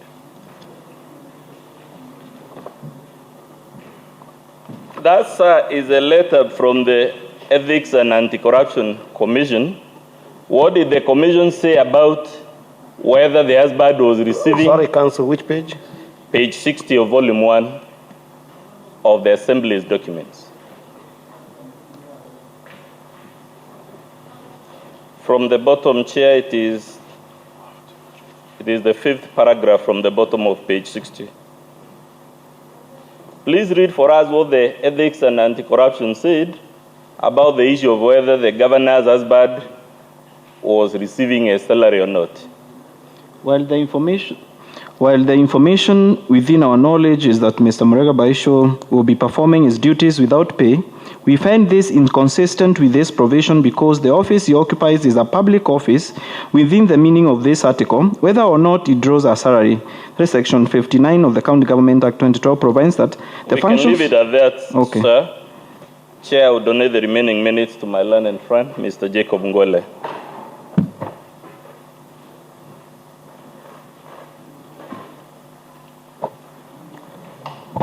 Mheshimiwa, I'll be very brief.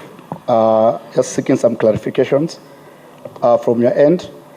The issue of illegal appointments, you've said you've been asked. Mr. Ngwele. Yes. We know you, but the answer doesn't know you in this case. I'm sorry. Please put your name. I'm sorry, Chair. My name is Jacob Ngwele. Just that I was rushing because you had 5 minutes. Maybe you can add me as another 2 because you know me.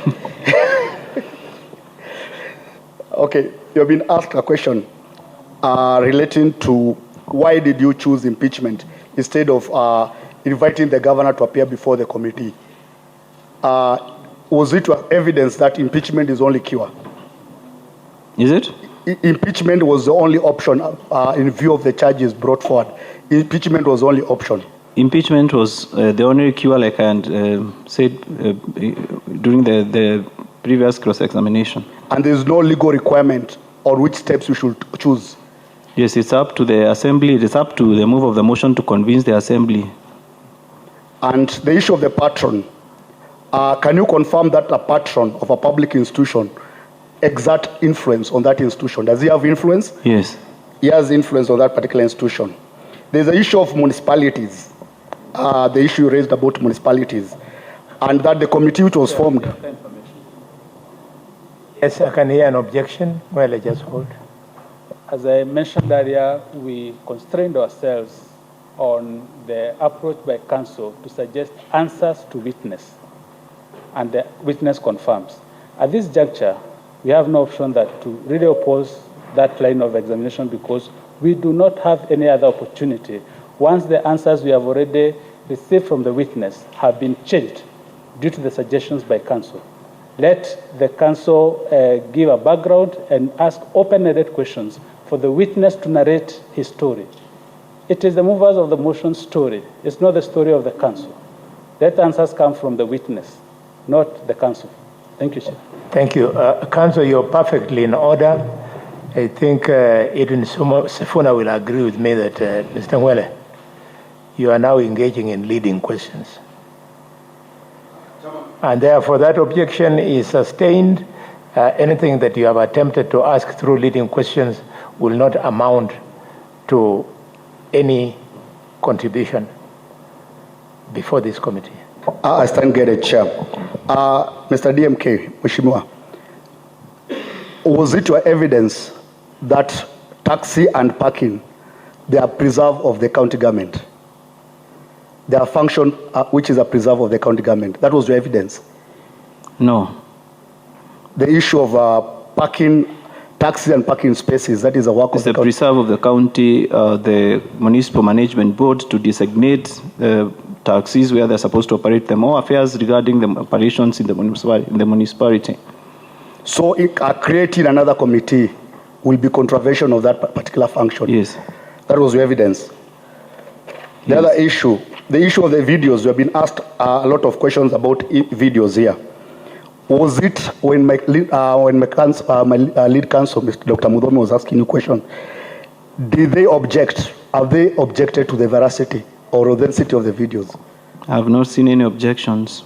So nobody has raised any objections on that, on those videos? Yes. Back to the assembly, when the assembly stones were being thrown to the assembly, during your evidence, was it a testimony? Your time is up, but I'll give you 3 minutes. Your time is up. You can see the red light. Thank you. Was it your evidence that the governor, in one of the clips, admitted that she forced herself yes. to the assembly yes. by force? Yes. That was the evidence you gave? Yes. And you stand by it? I stand by that. The issue of our hospital, was it also your evidence that using own source revenue, what was your evidence about it? That the Constitution does not allow that any collections by county bodies should be remitted to the county revenue fund, and then they should request the money through various the channels that they use to request money. Then the that is a complaint. The fact that the body is being told to retain money, it means they have not been retaining. There have been submitting the money to the county revenue fund. So if they were retaining the money, they needed not be directed. Thank you. Thank you very much, Chairman. Thank you very much, Mr. Nwele. Members, Mr. Nwele is a long-serving member of this parliament and is later on the county assembly of Nairobi. So he's gone into private practice. I don't know why. So ladies and gentlemen, we are taking a break of 15 minutes to allow the witness to recharge. Members, when we resume, it is now your time to seek clarification. When we are taking tea, we shall agree on a few issues of modus operandi. Thank you.